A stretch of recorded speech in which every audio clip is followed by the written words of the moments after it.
Welcome to Let's Read True Crime Stories. Before you relax to the stories, please leave a comment where you are listening in the world, and please leave a comment and subscribe if you enjoy the cases I have compiled. Let's get stuck in. It was a frigid morning in 1994 when the Angarsk police received a call that would change the town forever. A jogger, braving the biting Siberian cold, had stumbled upon a horrifying sight in a wooded area just off a rural road. The body of a woman lay sprawled in the snow, her lifeless eyes staring up at the overcast sky. She was partially undressed, her clothing torn and bloodied. Her injuries suggested a brutal, frenzied attack, and her body bore signs of sexual violence. The cold air preserved the gruesome details of the scene, making it all the more haunting to the officers who arrived. The woman was later identified as Svetlana M., a local waitress who had been reported missing after leaving a bar late the previous night. Svetlana's friends told investigators that she had been drinking at a small establishment on the outskirts of town. Shortly before midnight, she had decided to make her way home, declining offers from her co-workers to accompany her. Witnesses reported seeing her leaving alone, walking toward the road. The discovery of her body sent a ripple of fear through Angarsk. Violent crime was rare in this quiet town, and the brutality of Svetlana's murder suggested something far more sinister than a random act of violence. The Angarsk police launched an investigation, but with little evidence to go on, the case quickly went cold. Svetlana's murder became a tragic memory, a grim warning to the town's women to be cautious when walking alone at night. Less than 3 months later, another body was found, this time in a snow-covered field near the outskirts of Angarsk. The victim, Irina L., was a 19-year-old student who had been reported missing after failing to return home from a friend's house. Like Svetlana, Irina's body bore signs of a brutal attack and sexual violence. Her injuries were eerily similar to those of the first victim, and investigators began to suspect a connection. By the time the third body was discovered later that year, the connection was undeniable. The victims were all women, all attacked late at night, all found in remote areas near Angarsk. The injuries suggested the same modus operandi, a savage, frenzied attack followed by sexual violence. The killer's method was consistent, but he left behind little evidence. No fingerprints, no DNA, no witnesses. The locals began to whisper about a maniac stalking the streets, a predator hiding in plain sight. The Angarsk police were unprepared for a case of this magnitude. Serial killers were a rarity in Russia, and the idea that one could be operating in their quiet town was almost unthinkable. Investigators worked tirelessly, interviewing dozens of witnesses, combing through crime scenes for evidence, and compiling a list of potential suspects. They explored every lead, no matter how tenuous, but the killer remained elusive. One of the challenges investigators faced was the lack of forensic technology. In the mid-1990s, DNA analysis was still in its infancy in Russia, and the resources available to small-town police departments like Angarsk's were limited. The killer's use of remote, isolated locations to dump the bodies further complicated the investigation, leaving investigators with few clues to follow. Despite their best efforts, the police were no closer to identifying the killer. The murders continued, each one more brutal than the last, and the town of Angarsk descended into fear and paranoia. Women were warned not to walk alone at night, and bars and clubs saw a sharp decline in attendance as people became increasingly reluctant to venture out after dark. The once close-knit community began to unravel, its sense of safety shattered by the specter of the unknown predator. Unbeknownst to the police, the man they were hunting was one of their own. Mikhail Popkov, a police officer with the Angarsk department, was a well-respected member of the community. With his clean-cut appearance, friendly demeanor, and apparent dedication to his job, Popkov seemed like the last person who could be capable of such heinous crimes. He was a devoted husband and father, living a seemingly ordinary life with his wife, Elena, and their young daughter. Popkov's role as a law enforcement officer not only shielded him from suspicion, but also allowed him to operate with chilling efficiency. He used his position to gain the trust of his victims, often offering them rides in his car under the guise of helping them get home safely. Once they were in his vehicle, he would drive them to secluded areas where he would unleash his violent fantasies. For years, Popkov managed to evade detection, his outwardly normal life serving as the perfect cover for his double existence. His colleagues had no reason to suspect him, and his family saw him as a loving, hard-working man.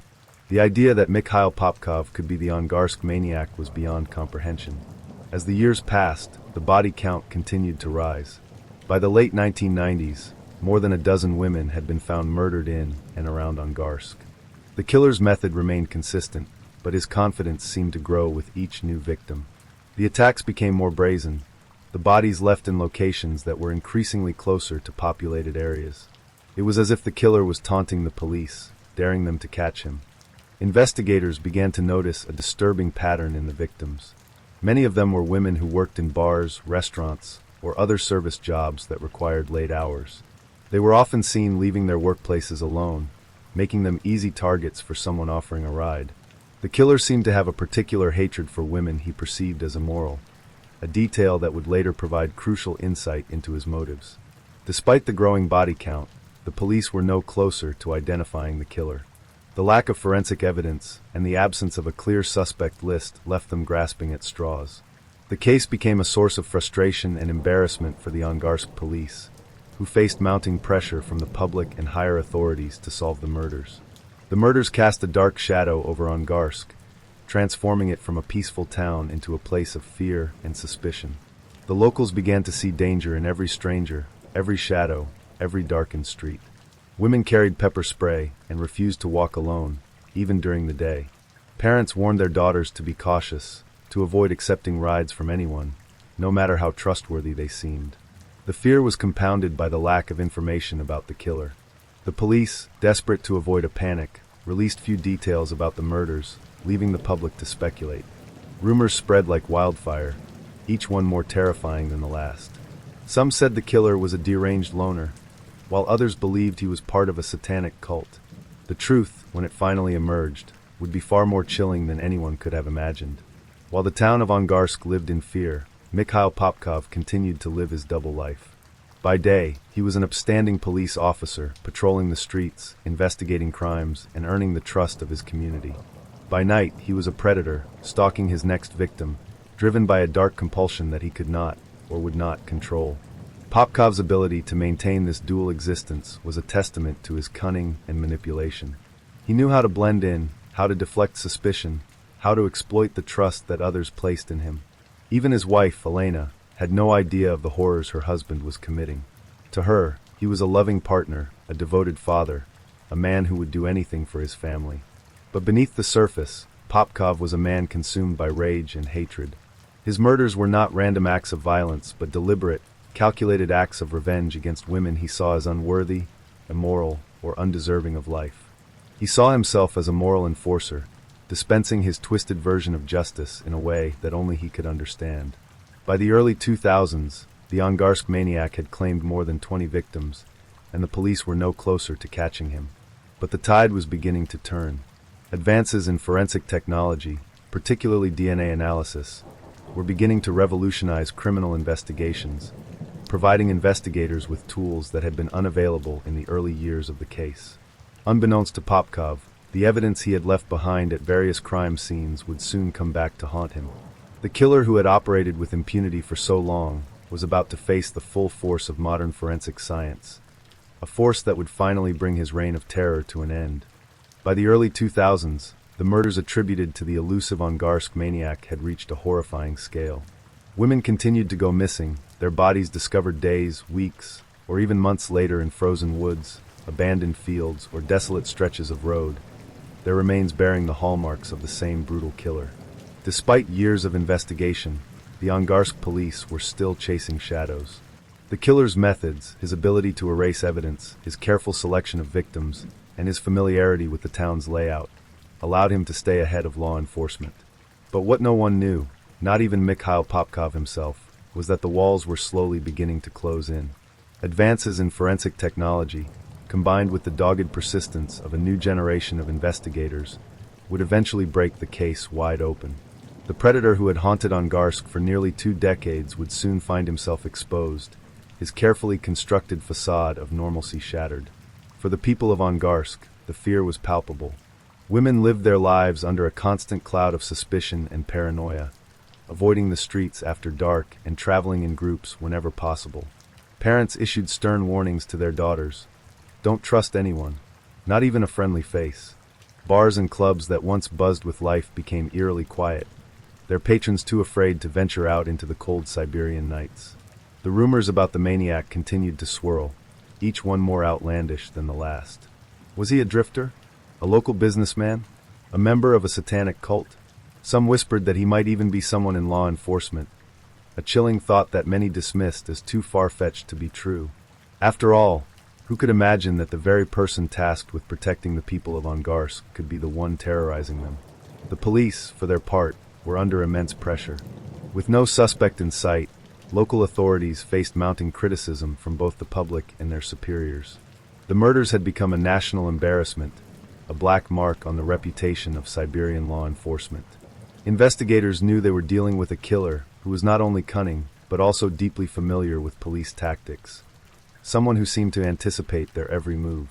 By the mid-2000s, the original team of investigators had largely been replaced by younger officers armed with a new set of tools: DNA analysis and modern forensic techniques. The technology, still relatively new in Russia, offered a glimmer of hope in a case that had long seemed unsolvable. For years, the police had collected biological evidence from crime scenes, hair, bodily fluids, and other trace materials, but had lacked the means to properly analyze it. Now, with the advent of DNA profiling, they had a chance to match the evidence to a suspect. In 2005, the Irkutsk Oblast Police launched a renewed effort to solve the case. The new task force began re-examining old evidence, meticulously cataloging every piece of forensic material collected from the victims and their crime scenes. The process was painstaking, requiring months of work, but it was clear that this was their best shot at catching the killer. One key breakthrough came when investigators discovered that the DNA profile of the killer had been present on multiple victims. This confirmed what they had long suspected. The murders were the work of a single individual. But the question remained: who was he? As the forensic evidence began to paint a clearer picture, criminal psychologists were brought in to develop a profile of the Angarsk maniac. The killer's methods, his careful selection of victims, his ability to avoid detection, and his apparent knowledge of police procedures suggested someone with intelligence, discipline, and a high degree of self-control. He was likely a local resident, someone familiar with the geography of Angarsk and its surrounding areas. The psychologists also noted the killer's apparent hatred for women, particularly those he perceived as immoral. This suggested a deeply personal motive, perhaps rooted in past trauma or resentment. The brutality of the murders, the overkill, the sexual violence, indicated someone who derived a sense of power and satisfaction from dominating his victims. It was clear that this was no ordinary criminal. This was someone who saw himself as an enforcer of his own twisted moral code. For years, Mikhail Popkov had operated with impunity, his position as a police officer giving him the perfect cover. He knew how to avoid leaving evidence, how to misdirect investigations, and how to blend into the community. But as the years went on, his confidence began to grow, and with it, his mistakes. In several cases, witnesses had reported seeing a man in a police uniform offering rides to women shortly before their disappearances. While these reports were initially dismissed as coincidence, they began to take on new significance as the investigation progressed. The idea that the killer might be connected to law enforcement, once unthinkable, now seemed disturbingly plausible. Popkov's growing arrogance also led him to take greater risks. In one case, a victim managed to survive an attack, providing investigators with a crucial description of her assailant. She described a man in his 30s or 40s, with short hair and a stocky build, details that matched Popkov's appearance. While the description was too vague to lead to an immediate arrest, it added another piece to the puzzle. The turning point came in 2012, nearly 2 decades after the first murders.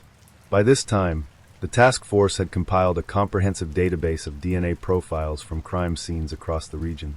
In a bold move, investigators decided to conduct a mass DNA screening, collecting samples from thousands of local men in an effort to find a match. It was a monumental undertaking, requiring the cooperation of law enforcement agencies across Irkutsk Oblast. Among those tested was Mikhail Popkov, now retired from the police force and working as a security guard. He had long since fallen off the radar of investigators, his name never appearing on any suspect lists. But when his DNA was compared to the evidence from the crime scenes, the match was undeniable. The Angarsk maniac had finally been unmasked. On June 23, 2012, Mikhail Popkov was arrested at his home in Angarsk. The police arrived early in the morning, catching him off guard as he prepared to leave for work. He offered no resistance, calmly allowing himself to be handcuffed and led away. To his wife and daughter, who watched in stunned silence, the arrest was incomprehensible. How could the man they had loved and trusted be accused of such monstrous crimes? In custody, Popkov initially denied any involvement in the murders. But as investigators presented him with the overwhelming evidence against him, DNA matches, witness statements, and forensic analysis, his facade began to crumble. Over the course of several interrogations, he admitted to killing 22 women, though he hinted that the true number might be much higher. Popkov's confessions were chilling in their detail. He described how he would patrol the streets of Angarsk in his police car, looking for women who were walking alone at night. He would offer them a ride, using his position as a law enforcement officer to gain their trust. Once they were in his car, he would drive them to a remote location, where he would unleash his rage. His victims were chosen based on his twisted sense of morality. He targeted women he perceived as promiscuous or immoral, viewing their murders as a form of punishment. In his mind, he was not a killer but a moral enforcer, someone who was cleansing society of its perceived sins. The brutality of his attacks was staggering. Popkov described how he would use weapons such as knives, screwdrivers, and even axes to kill his victims, often inflicting far more damage than was necessary to end their lives. Many of his victims were sexually assaulted before or after their deaths, their bodies left in positions that suggested a deep-seated hatred and contempt for women. By the time Mikhail Popkov faced sentencing, the full scale of his heinous crimes had been laid bare for the world to see. The once trusted police officer, who had lived a double life as a family man and a mass murderer, was no longer a mystery. He was a walking nightmare, a man who had hunted women for nearly 2 decades, killing with impunity and without remorse. His trial, which had captivated and horrified the nation, was reaching its conclusion. But for the families of his victims, the scars left by his actions would never heal. Facing the courtroom was silent as the judge prepared to deliver the verdict. Popkov stood motionless, his face an unreadable mask, as the charges were read aloud. The list was staggering, 56 murders, each one described in harrowing detail. The prosecution had presented overwhelming evidence: DNA matches, forensic reports, witness testimonies, and Popkov's own chilling confessions. Every piece of evidence painted the same picture, that of a calculating, sadistic predator who had used his position as a police officer to exploit and destroy the lives of vulnerable women. The judge, addressing Popkov directly, condemned him in the strongest terms. He described the killings as unprecedented in their cruelty and an affront to humanity. Popkov had not only betrayed the trust of his victims, but also the trust of the community and the institution of law enforcement. His crimes were not merely acts of violence, they were acts of betrayal, committed by someone who had sworn to protect the very people he preyed upon. "You have acted as both a hunter and an executioner," the judge said, his voice heavy with disdain. "Your actions have left irreparable scars on this community, on the families of your victims, and on the very fabric of our society." The sentence was as severe as Russian law allowed: life imprisonment in a penal colony under the harshest conditions.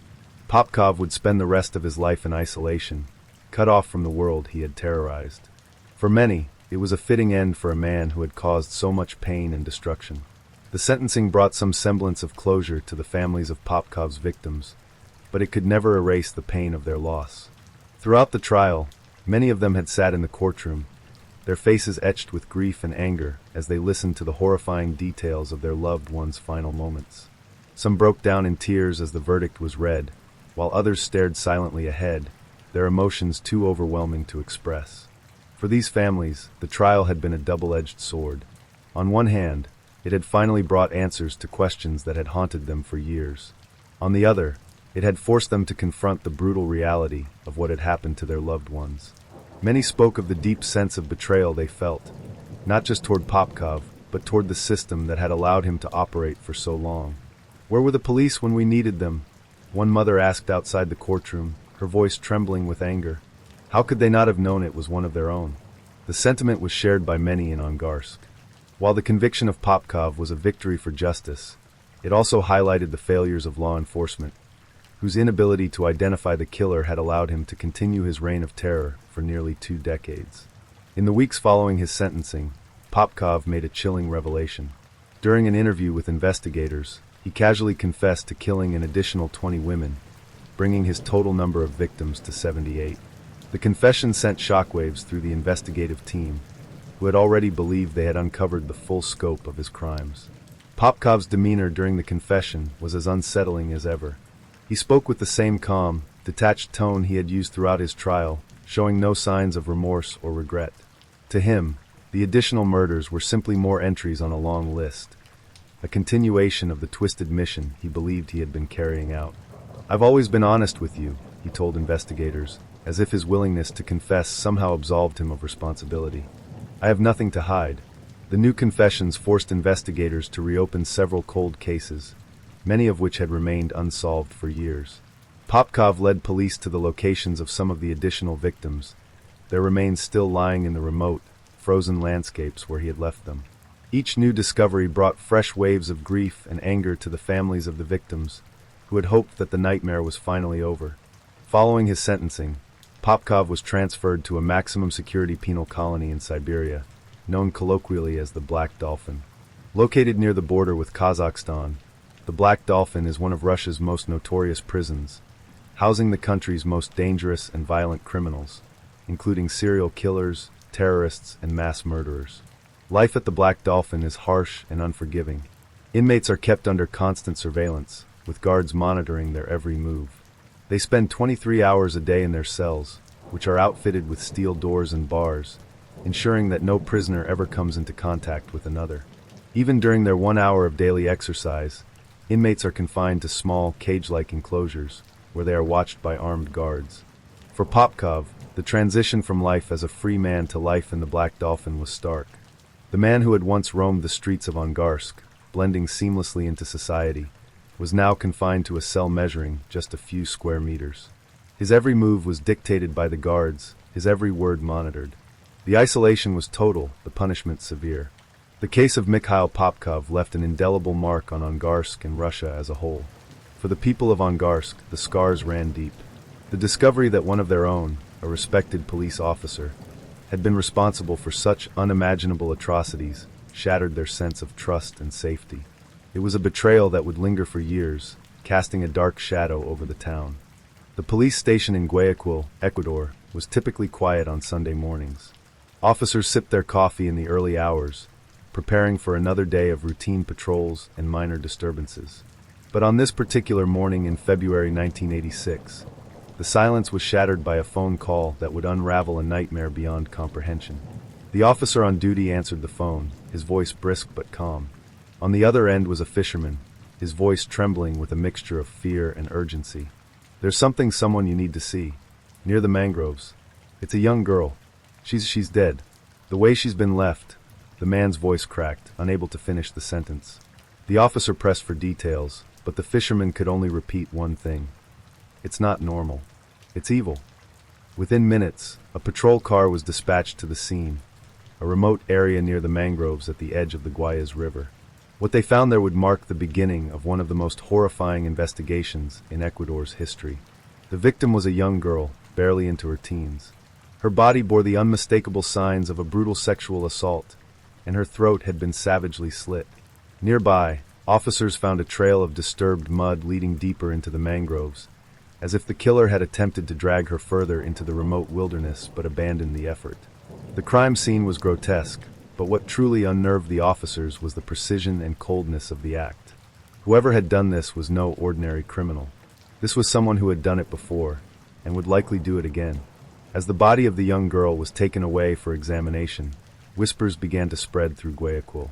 The brutality of the crime was shocking, even in a city where violence wasn't unheard of. But what the police didn't yet realize was that this wasn't an isolated incident. It was the latest in a string of unsolved murders that stretched back years, across borders, and into the dark recesses of human depravity. The man responsible for this wave of horror was Daniel Camargo Barbosa, a name that would soon become synonymous with fear. By the time his reign of terror came to light, he had claimed the lives of at least 72 young girls, though some estimates suggest the true number could be much higher. His crimes spanned decades in two countries, Colombia and Ecuador, leaving a trail of shattered families and unanswered questions in his wake. The discovery of the young girl's body in February 1986 had shaken the police in Guayaquil, Ecuador. The scene was horrifyingly deliberate, almost ritualistic in its savagery. The girl's body bore unmistakable signs of sexual assault, and her throat had been slashed with such force that it nearly severed her head. As investigators combed the area, they found more unsettling details. Drag marks leading from the body to the river's edge, suggesting the killer had tried to dispose of the body in the water but had stopped midway. Nearby, a crude path of broken reeds hinted at the killer's hurried retreat through the mangroves. The local police knew they were dealing with a professional predator, someone who had done this before. The crime scene was devoid of direct evidence, no fingerprints, no personal belongings, no fibers, but there was something chillingly familiar about the killer's methods. The brutality mirrored a string of unsolved murders that had plagued Ecuador's rural areas for years. Young girls, ages 9 to 16, had been disappearing with alarming frequency, their bodies later found in remote locations, each bearing the same signature: sexual violence and a deep, precise slash to the throat. But until this point, the cases had been treated as isolated incidents, with no clear suspect in sight. Now it was becoming evident that they were the work of one man. Detective Luis Jimenez, a senior investigator with the Guayaquil police, was one of the first to connect the dots. It wasn't random, he would later recount in interviews. The way the bodies were left, the care he took to cover his tracks, it all pointed to someone who had refined his method over time. This wasn't his first victim. This was a monster who knew exactly what he was doing. Jimenez and his team began compiling reports from across the region, looking for patterns in unsolved murders. What they found was both shocking and horrifying. Over the past 2 years, more than 20 young girls had been found dead in rural areas of Ecuador, all killed in a manner eerily similar to the girl found near the mangroves. Some of the victims had been reported missing weeks before their bodies were discovered, suggesting that the killer had held them captive before killing them. Others had vanished while walking home from school or running errands, their disappearances initially dismissed as runaways or abductions by local gangs. The evidence pointed to a single calculating predator, a man who knew how to blend in, how to gain the trust of his victims, and how to strike without leaving a trace. The police were desperate for leads, and their first major break came in the form of eyewitness statements. A farmer who lived near the mangroves where the latest victim had been found reported seeing a man with a thin, wiry build walking along a dirt road the afternoon before the body was discovered. The man, the farmer said, looked out of place.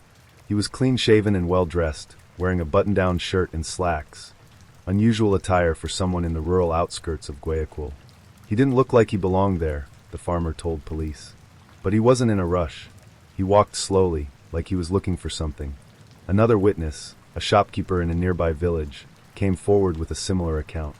She recalled a man matching the same description, purchasing a small bag of candy from her store the day before the murder. He was polite, she said. He smiled at me, asked for directions to the river. I thought he was a traveler. The descriptions were vague, but they gave the police something to work with. They began circulating sketches of the suspect, questioning travelers and locals in the surrounding villages. Slowly, a profile began to emerge. A man who was intelligent, soft-spoken, and unassuming. A man who could charm his way into people's trust before revealing the monster beneath. As the investigation expanded, Detective Jimenez began to suspect that the killer wasn't local, that he might, in fact, be a foreigner. Rumors had been circulating for months about a Colombian fugitive who had escaped from prison and was believed to be hiding in Ecuador. The fugitive, whose name was Daniel Camargo Barbosa, had been convicted of raping and murdering young girls in Colombia during the 1970s. He had escaped custody in 1984, vanishing without a trace. Jimenez requested Camargo's file from Colombian authorities, and what he found was chilling. Camargo had been sentenced to 25 years in prison for the rape and murder of a young girl, but his crimes stretched back much further. Colombian police suspected him of killing at least 30 girls, though they lacked the evidence to prosecute him for all the murders. His escape from prison had been a stunning embarrassment for Colombian law enforcement, and there had been little effort to track him down in the years that followed. The details of Camargo's crimes in Colombia were eerily similar to the murders now plaguing Ecuador. Both sets of victims were young girls, often from poor or rural backgrounds. Both sets of crimes involved sexual assault followed by a deep slash to the throat, and in both cases, the killer had shown an almost surgical precision, leaving behind no evidence that could tie him to the scene. With Camargo now their prime suspect, the Guayaquil police intensified their efforts to track him down. They interviewed anyone who might have seen him: shopkeepers, bus drivers, farmers, and fishermen. They combed through records of recent border crossings, though they found no trace of Camargo's name. It was as if he had vanished. But the killer's arrogance would prove to be his undoing. Just days after the latest murder, a fisherman reported seeing a man walking along the riverbank, carrying a small bag and looking agitated. The fisherman, who had heard about the police investigation, grew suspicious and alerted the authorities. When police arrived at the scene, the man was gone, but they found something he had left behind: a torn piece of fabric caught on a thorn bush, stained with blood. Forensic testing later confirmed that the blood matched the young girl found near the mangroves. The discovery was a breakthrough, but it wasn't enough to catch the killer. Police knew they were dealing with a man who was both cunning and mobile, someone who could disappear into the countryside at a moment's notice. They needed more evidence, something that would lead them directly to Camargo. The final piece of the puzzle came from an unexpected source. A week after the fisherman's report, a local shopkeeper called the police to report a strange encounter. A man matching Camargo's description had come into her store, asking for directions to the nearest bus stop. He seemed nervous, she said, and kept glancing over his shoulder as if he were being followed. The police acted quickly, setting up roadblocks along the main highways leading out of Guayaquil. Hours later, they stopped a bus heading toward the border with Peru. Among the passengers was Daniel Camargo Barbosa. When officers approached him, Camargo didn't resist. He smiled faintly and raised his hands, as if surrendering was simply the next step in his plan. In his bag, police found a small knife, a spool of fishing line, and a handful of candies, the same type described by the shopkeeper who had seen him days earlier. As he was led away in handcuffs, Camargo reportedly turned to one of the officers and said, "You won't believe how many there are, but I'll tell you if you want." Back at the station, investigators began piecing together the evidence against Camargo. The knife found in his possession was consistent with the wounds inflicted on the victims. Witnesses from the villages surrounding Guayaquil positively identified him as the man they had seen in the days leading up to the murders. And when confronted with the torn fabric found near the mangroves, Camargo simply smirked and said, "That's mine." But the most damning evidence came in the form of Camargo's own words. During his interrogation, he confessed to the murder of the girl found near the mangroves, and then to dozens more. His tone was cold and detached as he described how he had lured his victims, gained their trust, and led them to their deaths. "I didn't do it for pleasure," he told investigators. "I did it because they were easy. They trusted me. That's their mistake." As the hours stretched into days, Daniel Camargo Barbosa's confessions piled up, each more horrifying than the last. Inside the small interrogation room in Guayaquil, Ecuador, police officers sat in stunned silence as the wiry, unassuming man calmly recounted the details of his crimes. There was no remorse in his voice, no hesitation in his words, just a cold, methodical recounting of how he had lured, assaulted, and murdered young girls over the course of decades. Camargo's demeanor was chillingly casual. He spoke as if he were recounting a shopping list, not the lives he had stolen. He made no attempt to deny his actions. Instead, he seemed almost eager to explain, to demonstrate his cleverness and justify his so-called mission. "I didn't kill them because I hated them," he said during one interview. "I killed them because it was necessary for me. They were weak. They trusted too easily." By the end of his interrogation, Camargo confessed to murdering 72 girls, though investigators suspected the true number could be far higher. His murders spanned 2 countries, Colombia and Ecuador, in nearly 2 decades. He had operated with terrifying precision, leaving behind almost no physical evidence and exploiting the vulnerabilities of his victims and the failures of the legal systems meant to protect them. Camargo's confessions provided investigators with a disturbing insight into his methods. His victims were always young girls, typically between the ages of 9 and 16. He specifically targeted those who came from poor or rural backgrounds, knowing that their disappearances were less likely to attract immediate attention. "They were invisible," he explained to detectives. "No one looks for girls like them right away, and by the time anyone cared, I was already gone." His tactics were as simple as they were effective. Camargo would pose as a kind, fatherly figure, offering his victims small gifts or promising them help with school supplies or jobs. Sometimes, he would carry a bag of candy to gain their trust. Once he had lured them away from crowded areas, he would lead them into remote forests or fields, far from any witnesses. There, his demeanor would change. He would turn into a monster, said Detective Luis Jimenez, who led the investigation. The kindness was an act. The moment he had them alone, he became cold, calculating, and violent. Camargo would sexually assault his victims before killing them, usually by slashing their throats with a knife. The precision of his attacks suggested a disturbingly methodical approach. He seemed to take pride in leaving as little evidence as possible, often covering the bodies with leaves or dragging them to remote locations where they would remain undiscovered for weeks or months. During one particularly chilling confession, Camargo explained his reasoning for slashing his victims' throats. It was quick, efficient. They wouldn't scream. I didn't want to waste time. After his escape from a Colombian prison in 1984, Camargo had fled across the border into Ecuador, where he believed he could operate without fear of being recognized. To the locals, he appeared to be nothing more than a quiet, unremarkable man. He rented cheap rooms in small villages, moving frequently to avoid suspicion. He took odd jobs to support himself, blending into the rural communities where he hunted for his next victim. Ecuadorian police later discovered that Camargo had been living in Guayaquil for months before his arrest. He had taken to wandering the outskirts of the city, where he could observe the daily routines of young girls without drawing attention. Witness accounts revealed that he often spent hours sitting near schools or marketplaces, watching and waiting for the right moment to strike. He was patient, one investigator said. He didn't rush. He would watch them, learn their routines, and wait for the perfect opportunity. That's what made him so dangerous. He knew how to disappear into the background. While Camargo's confessions were damning, police knew they needed hard evidence to secure his conviction. They retraced his steps, interviewing witnesses who had seen him in the weeks leading up to his arrest. One shopkeeper remembered selling him candy and described how he had asked for directions to a nearby river, where one of his victims was later found. Another witness recalled seeing him walking with a young girl toward a forested area, just hours before her disappearance. Forensic evidence also began to pile up. The knife found in Camargo's possession was identified as the weapon used in several of the murders. Bloodstains on his clothing matched those of his victims. Investigators also recovered personal items belonging to the victims from his rented room, including a small bracelet that one girl had been wearing when she disappeared. Perhaps the most chilling piece of evidence came from Camargo himself. During his confession, he offered to lead police to several undiscovered burial sites. He accurately described the locations of the bodies, down to the exact positions in which they were lying. In total, Camargo led investigators to the remains of 12 additional victims, their bodies still hidden in the dense forests where he had left them.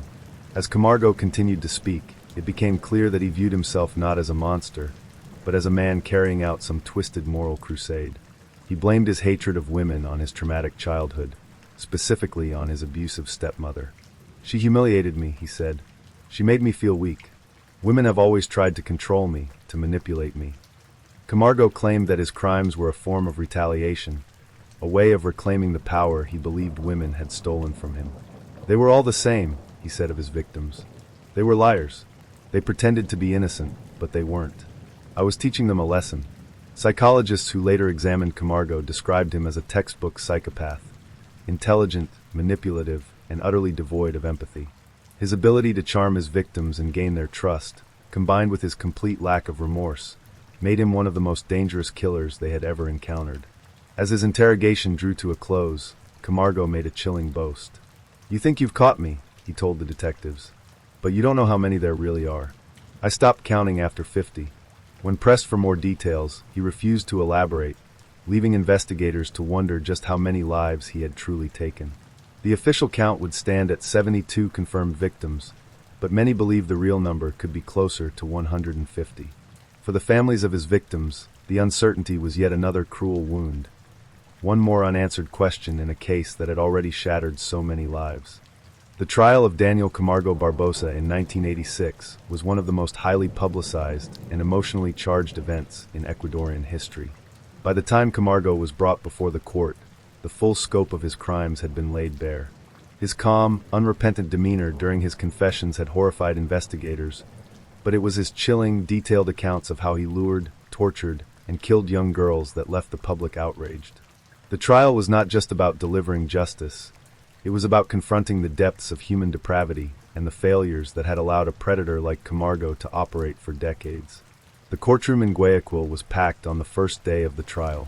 Journalists, families of the victims, and members of the public crowded into the room, their faces a mixture of grief, rage, and morbid curiosity.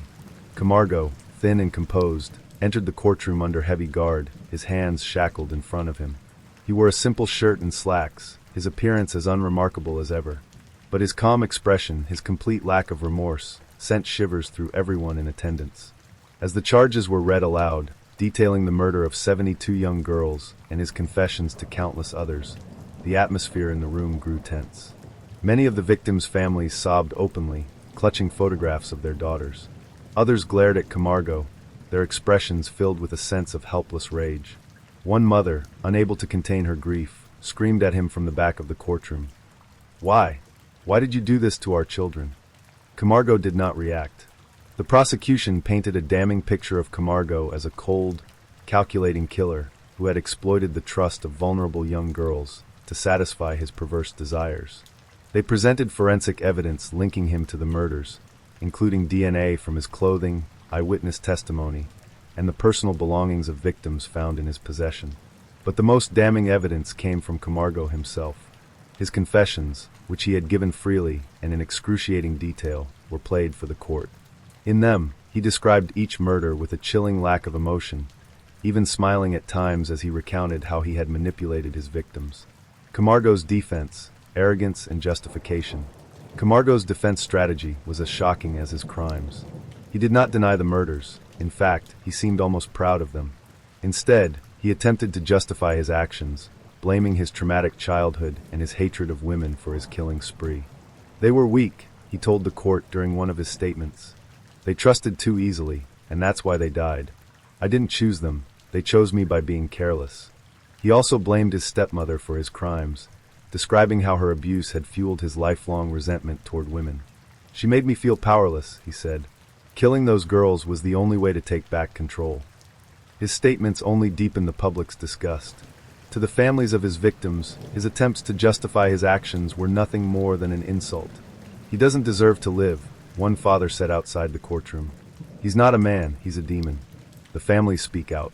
As the trial progressed, the families of Camargo's victims were given the opportunity to address the court.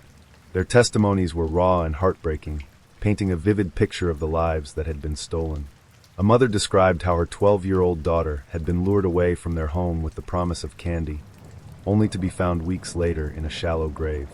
A father recounted how his 10-year-old daughter had gone missing on her way to school, her body discovered months later in a forest. "He didn't just kill our daughters," one mother said, her voice trembling with anger. "He killed our families. He took away our joy, our hope, our future." The testimonies were a stark reminder of the human cost of Camargo's crimes. For many of the families, the trial was not just about seeking justice. It was about making sure the world never forgot what had happened to their children. After weeks of testimony and evidence, the court reached its verdict.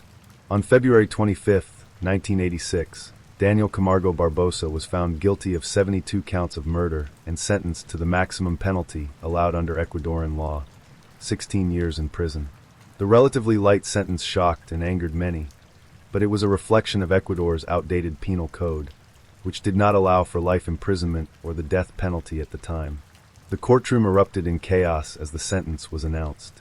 Families of the victims shouted in outrage, demanding harsher punishment. 16 years for 72 lives? One mother screamed. That's not justice. That's a mockery. Camargo, for his part, remained calm. As he was led out of the courtroom, he reportedly smirked at one of the journalists covering the trial. "I'll be out before you know it," he said. Imprisonment in Camargo's final years. Camargo was sent to Garcia Moreno prison, one of Ecuador's most notorious and overcrowded facilities. Despite the harsh conditions, he seemed unfazed.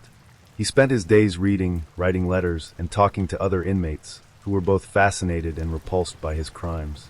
To some, he even bragged about the murders, describing them in graphic detail, and boasting about how easily he had evaded capture for so long. But Camargo's arrogance would prove to be his undoing. In prison, he made enemies among the other inmates, many of whom had families of their own. To them, Camargo was the lowest of the low, a predator who preyed on children. His notoriety made him a target, and it wasn't long before someone decided to take matters into their own hands. On November 13, 1994, after serving just 8 years of his sentence, Daniel Camargo Barbosa was found dead in his cell. He had been stabbed multiple times with a makeshift knife, his body left in a pool of blood. The inmate responsible for the killing, a man serving time for murder, later claimed he had killed Camargo as an act of vengeance for the children Camargo had murdered. "I did what the courts couldn't do," the inmate reportedly said. He didn't deserve to live. Camargo's death was met with mixed reactions. For the families of his victims, it was a bittersweet end. While they were relieved that he could never harm anyone again, many felt robbed of the chance to see him serve out his full sentence. "He died too quickly," one mother said. "He didn't suffer the way our daughters suffered." The case of Daniel Camargo Barbosa left an indelible mark on Ecuador and Colombia. His crimes exposed glaring weaknesses in the legal systems of both countries, from the lax security that allowed him to escape prison in Colombia to the inadequate sentencing laws in Ecuador. In the years following his death, both nations began to implement reforms aimed at preventing similar cases in the future.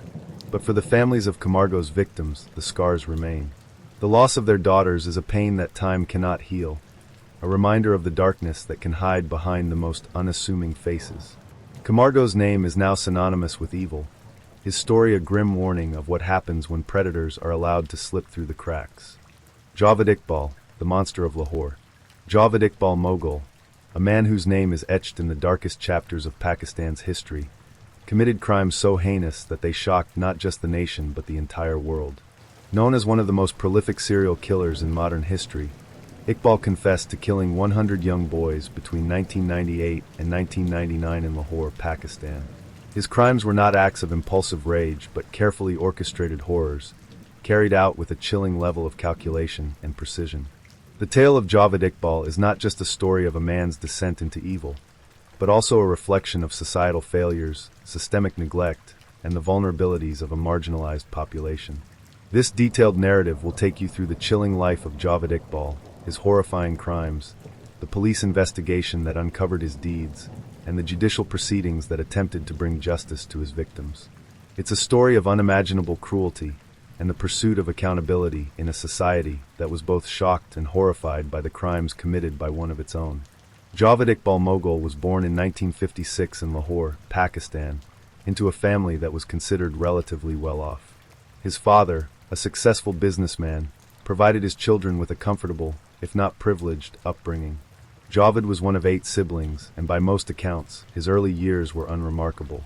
However, beneath the surface of this seemingly normal life, cracks were forming that would later give rise to one of the most dangerous predators Pakistan has ever known. As a child, Javed was introverted and socially awkward. He struggled to form meaningful relationships, and often preferred solitude over interaction with his peers.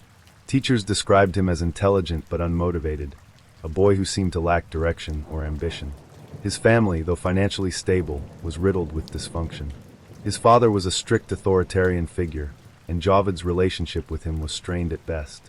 Friends and acquaintances would later suggest that Javed harbored deep resentment toward his father, a resentment that may have fueled the rage he would unleash in his later years.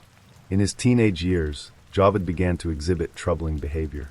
He was known to have an obsessive personality and a penchant for control. He was also described as manipulative, often using his intelligence to deceive those around him. Despite his disturbing tendencies, there was little in his early life to suggest the horrors he would later commit.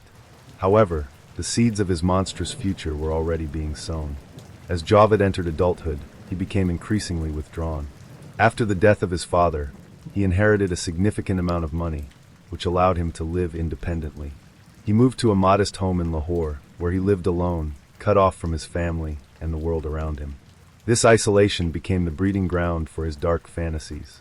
In Lahore, Javed began to immerse himself in a world of pornography and deviance. He developed an obsession with young boys, a fixation that would later form the basis for his horrific crimes. He frequented internet cafes and video rental shops, places where he could access material that fueled his twisted desires. As his fantasies grew darker, so too did his behavior. He began to seek out vulnerable boys, often those living on the streets or working as laborers, boys who were invisible to society and unlikely to be missed. Javed's descent into depravity did not go unnoticed. In the late 1980s, he was accused of sexually assaulting a young boy, though the case never went to trial. The boy's family, fearful of the stigma associated with such cases, refused to press charges. This lack of accountability emboldened Javed, who began to believe that he could act with impunity. Over the years, Javed's behavior became increasingly erratic. Neighbors described him as a reclusive figure who rarely left his home. Those who did interact with him noted his unsettling demeanor and his tendency to fixate on young boys. Despite these warning signs, no one suspected the horrors that were taking place behind closed doors. A predator lying in wait. By the late 1990s, Javed Iqbal had fully embraced his role as a predator. He began to actively seek out victims, targeting boys who were homeless, orphaned, or otherwise vulnerable. These boys, often living on the margins of society, were easy prey for someone like Javed. He would lure them with promises of food, shelter, or work, only to subject them to unimaginable cruelty. Javed's choice of victims was no accident. He deliberately targeted boys who were unlikely to be reported missing, boys whose disappearances would not attract attention. This calculated approach allowed him to operate undetected for years, leaving a trail of devastation in his wake. On December 30th, 1999, the city of Lahore was rocked by a chilling revelation. Javed Iqbal, a man who had lived quietly in the shadows, walked into the offices of a local newspaper, the Daily Jang, and handed over a letter. In the letter, Javed confessed to killing 100 young boys over the course of 2 years. He described his crimes in graphic detail, providing a horrifying glimpse into the mind of a serial killer. In the letter, Javed claimed that he had lured boys to his home, where he would sexually assault them before strangling them to death. He then dismembered their bodies and disposed of the remains in vats of hydrochloric acid, a method he described with clinical precision. Javed also provided a list of his victims, along with photographs of some of the boys he had killed. His letter ended with a chilling statement, "I am proud of my work and have no regrets." The confession sent shockwaves through Lahore and the rest of Pakistan. It was a crime unlike anything the country had ever seen, a crime so heinous that many struggled to believe it was real. Yet the evidence Javed provided left no doubt about the truth of his claims. Following Javed's confession, police raided his home in the Shadbag neighborhood of Lahore. What they found inside was a scene of unimaginable horror. The house, described by investigators as a charnel house, was littered with evidence of Javed's crimes. In one room, police found vats of acid, filled with the dissolved remains of his victims. The walls were adorned with photographs of young boys, many of whom were later identified as missing children. In another room, police discovered a detailed diary, in which Javed had meticulously documented each of his killings. The diary included the names, ages, and circumstances of his victims, as well as his own thoughts and feelings about the murders. The evidence recovered from Javed's home was irrefutable. It painted a picture of a man who had not only committed unspeakable acts, but had also taken pride in them. Forensic analysis confirmed that the remains found in the acid vats belonged to multiple individuals, though the exact number of victims could not be determined. Javed's victims were boys between the ages of 6 and 16, boys who lived on the fringes of society. They were street children, laborers, and orphans, boys who had no one to protect them and no one to notice when they disappeared. Javed preyed on their vulnerabilities, offering them food, money, or shelter before subjecting them to unimaginable cruelty. The list of victims Javed provided included details about each boy's life, a haunting reminder of the lives that had been cut short. Many of the boys had been living on the streets, struggling to survive in a world that had abandoned them. For their families, if they had any, the discovery of their fate was a devastating blow. The investigation into Javed Iqbal's crimes was one of the largest in Pakistan's history. Police interviewed hundreds of witnesses, including neighbors, acquaintances, and the families of missing children. They also conducted extensive forensic analysis, examining the remains found in Javed's home and comparing them to DNA samples provided by the families of missing boys. The evidence against Javed was overwhelming. His confession, combined with the physical evidence recovered from his home, left no doubt about his guilt. Yet the sheer scale of his crimes made it difficult for investigators to comprehend.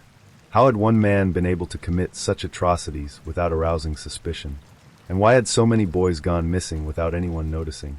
The revelation of Javed Iqbal's crimes sent shockwaves through Pakistan. Parents across the country were gripped by fear, terrified that their own children might fall victim to a predator like Javed.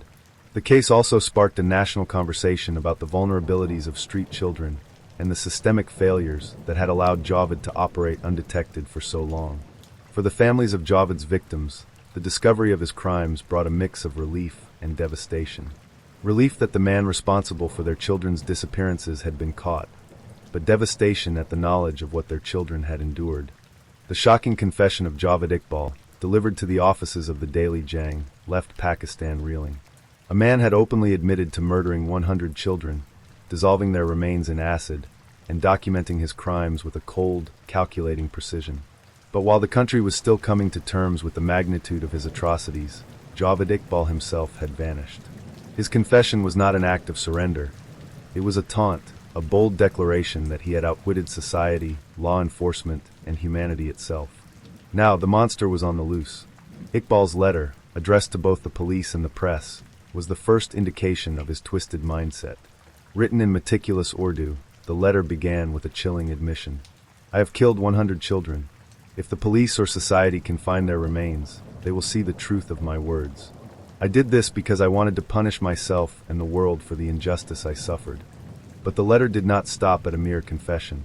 It was a manifesto of hatred and defiance, filled with detailed accounts of his methods and motivations. He described how he had lured his victims, often boys as young as 6 or 7, with promises of food or shelter. Once inside his home, they were subjected to unimaginable horrors before being strangled and disposed of in vats of acid. Iqbal's tone was clinical, almost boastful. He included a list of names and ages of his victims, along with photographs of some of them. But what made the letter truly terrifying was its ending. You will never find me. I have done my work, and now I will leave this world on my own terms. Catch me if you can. It was a challenge, a declaration of war against the very fabric of justice and humanity. The police, already overwhelmed by the scale of the crimes, now faced the daunting task of hunting down a man who seemed to thrive on evasion and chaos. When police raided Javed Iqbal's house in Shadbag, Lahore, they were met with a scene straight out of a nightmare. The air inside the house was thick with the acrid stench of chemicals, so strong that several officers had to step outside to catch their breath. The walls seemed to close in on them as they ventured deeper, the dim light casting eerie shadows on the cluttered, chaotic interior. The first room they entered was filled with photographs of boys, some smiling innocently, others gazing blankly at the camera.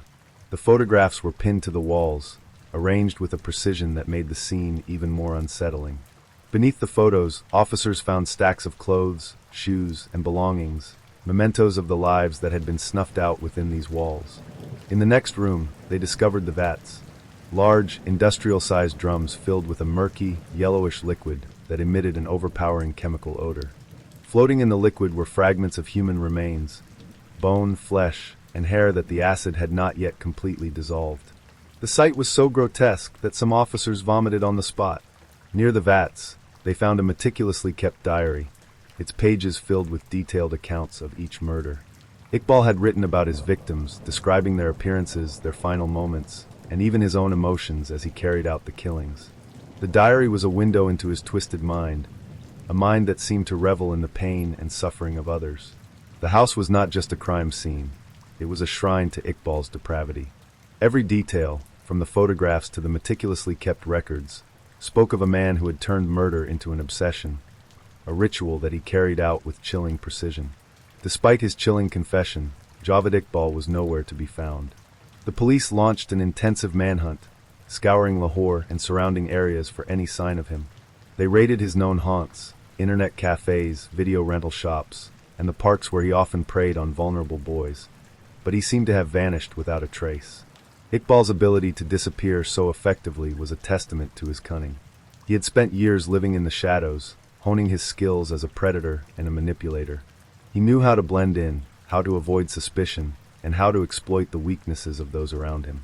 His disappearance only added to the fear and paranoia gripping Lahore. If a man capable of such atrocities could evade capture, what hope was there for justice? The police, under immense pressure from the public and the media, pulled out all the stops to track down Iqbal. They set up roadblocks, distributed his photograph to law enforcement agencies across the country, and offered a reward for information leading to his capture. Every lead, no matter how small, was pursued with urgency. As investigators delved deeper into Iqbal's life, they began to uncover a disturbing pattern. He had a history of evading accountability, dating back to his earlier crimes of sexual assault and abuse. He had been arrested multiple times, but had always managed to avoid conviction, either through legal loopholes or by intimidating his victims into silence. Now it seemed he was using those same skills to stay one step ahead of the law. The investigation also revealed the full extent of Iqbal's planning and preparation. He had meticulously chosen his victims, targeting boys who were homeless, orphaned, or otherwise invisible to society. He knew that their disappearances would not attract immediate attention, giving him the time he needed to carry out his crimes and dispose of the evidence. It was a horrifying testament to his calculated, methodical nature. As news of Iqbal's crimes spread, fear and outrage swept through Lahore. Parents kept their children indoors, terrified that the predator might strike again. The media ran constant updates on the manhunt, turning Iqbal into a figure of almost mythical evil. Rumors began to circulate, stories of sightings, of near misses, of clues that seemed to vanish as quickly as they appeared. Iqbal became a ghost, a shadow that haunted the city's collective consciousness. The fear was compounded by anger at the police for failing to catch him, anger at the system for allowing him to operate for so long, and anger at a society that had failed to protect its most vulnerable members. Protests erupted in Lahore and other cities, with demonstrators demanding justice for the victims and harsher penalties for crimes against children. Despite the challenges, the police began to close in on Iqbal. Tips from informants led them to several safe houses where he had reportedly stayed, but each raid came up empty. It was clear that Iqbal was not working alone. He had a network of supporters who were helping him evade capture. Some of these individuals were acquaintances who shared his twisted worldview, while others were simply afraid to turn him in. The breakthrough came when investigators intercepted a letter Iqbal had sent to a friend. The letter, written in his distinctive handwriting, hinted at his whereabouts and his plans to end things on his own terms. The police traced the letter to a post office in Rawalpindi, a city near Islamabad. They immediately dispatched a team to the area, hoping to catch him before he could disappear again. On January 8, 2000, after weeks of evasion, Javed Iqbal turned himself into the police in Lahore. His surrender was as theatrical as his confession. He walked into the office of the Daily Jang, the same newspaper that had published his letter, and calmly announced his identity. When police arrived to take him into custody, he showed no signs of fear or remorse. Instead, he seemed almost triumphant, as if he had orchestrated the entire spectacle. The capture of Javed Iqbal brought a sense of relief to a city gripped by fear, but it also raised deeply unsettling questions. How could one man commit such horrific acts on such a massive scale? What twisted thought processes allowed him to rationalize the murder and torture of 100 innocent children? And perhaps most disturbingly, could there be others like him, hiding in the shadows, preying on the forgotten and abandoned? As the police and psychologists began to interrogate Iqbal, they were met with a man who was not only unrepentant but disturbingly calm. His demeanor betrayed none of the remorse that would be expected of someone confessing to such heinous crimes. Instead, Iqbal seemed to relish the attention, offering chillingly detailed accounts of his murders with an almost clinical detachment. To understand how Javed Iqbal became one of the world's most prolific serial killers, investigators had to delve into the depths of his psyche, a journey that would uncover a mind consumed by hatred, resentment, and a hunger for absolute control. When Javed Iqbal was brought into custody, he immediately began to confess his crimes in excruciating detail. Sitting in the interrogation room, surrounded by officers and psychologists, he spoke with a calm, measured voice, as if recounting mundane events rather than acts of unspeakable horror. He began by describing his early years, framing his crimes as the inevitable result of a life filled with pain and injustice. Born into a large family, Iqbal claimed he had always felt like an outcast. He spoke of a deep-seated hatred for his father, who he described as a tyrannical figure, and a childhood marked by isolation and emotional neglect. This resentment, Iqbal suggested, was the seed from which his darkness had grown. As he recounted his crimes, Iqbal offered no apology, no regret. Instead, he portrayed himself as a victim of circumstances. He claimed that his actions were not driven by personal pleasure or sadistic intent, but by a desire to punish society for the suffering he had endured. It was a chilling attempt to justify his atrocities, one that only deepened the horror of his crimes. One of the most disturbing aspects of Iqbal's confessions was the sheer level of planning and calculation that went into his crimes. This was no impulsive spree of violence. It was a meticulously orchestrated campaign of murder. Iqbal explained how he would target boys who were homeless, orphaned, or otherwise vulnerable, boys who lived on the margins of society and were unlikely to be missed. He would approach his victims in public places, bus stops, markets, or near mosques, offering them food, money, or shelter.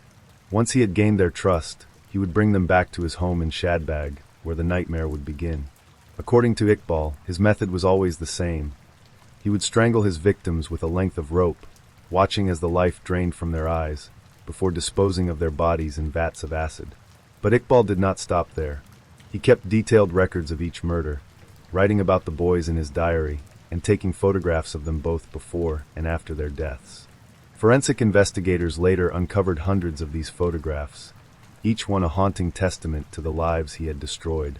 The diary, written in neat, precise handwriting, read like a ledger of death, with each entry documenting the date, time, and circumstances of a murder. Among the most horrifying details of Iqbal's crimes was his method of disposing of the bodies. After killing his victims, he would place their remains in industrial-sized vats filled with hydrochloric acid, a substance strong enough to dissolve flesh and bone.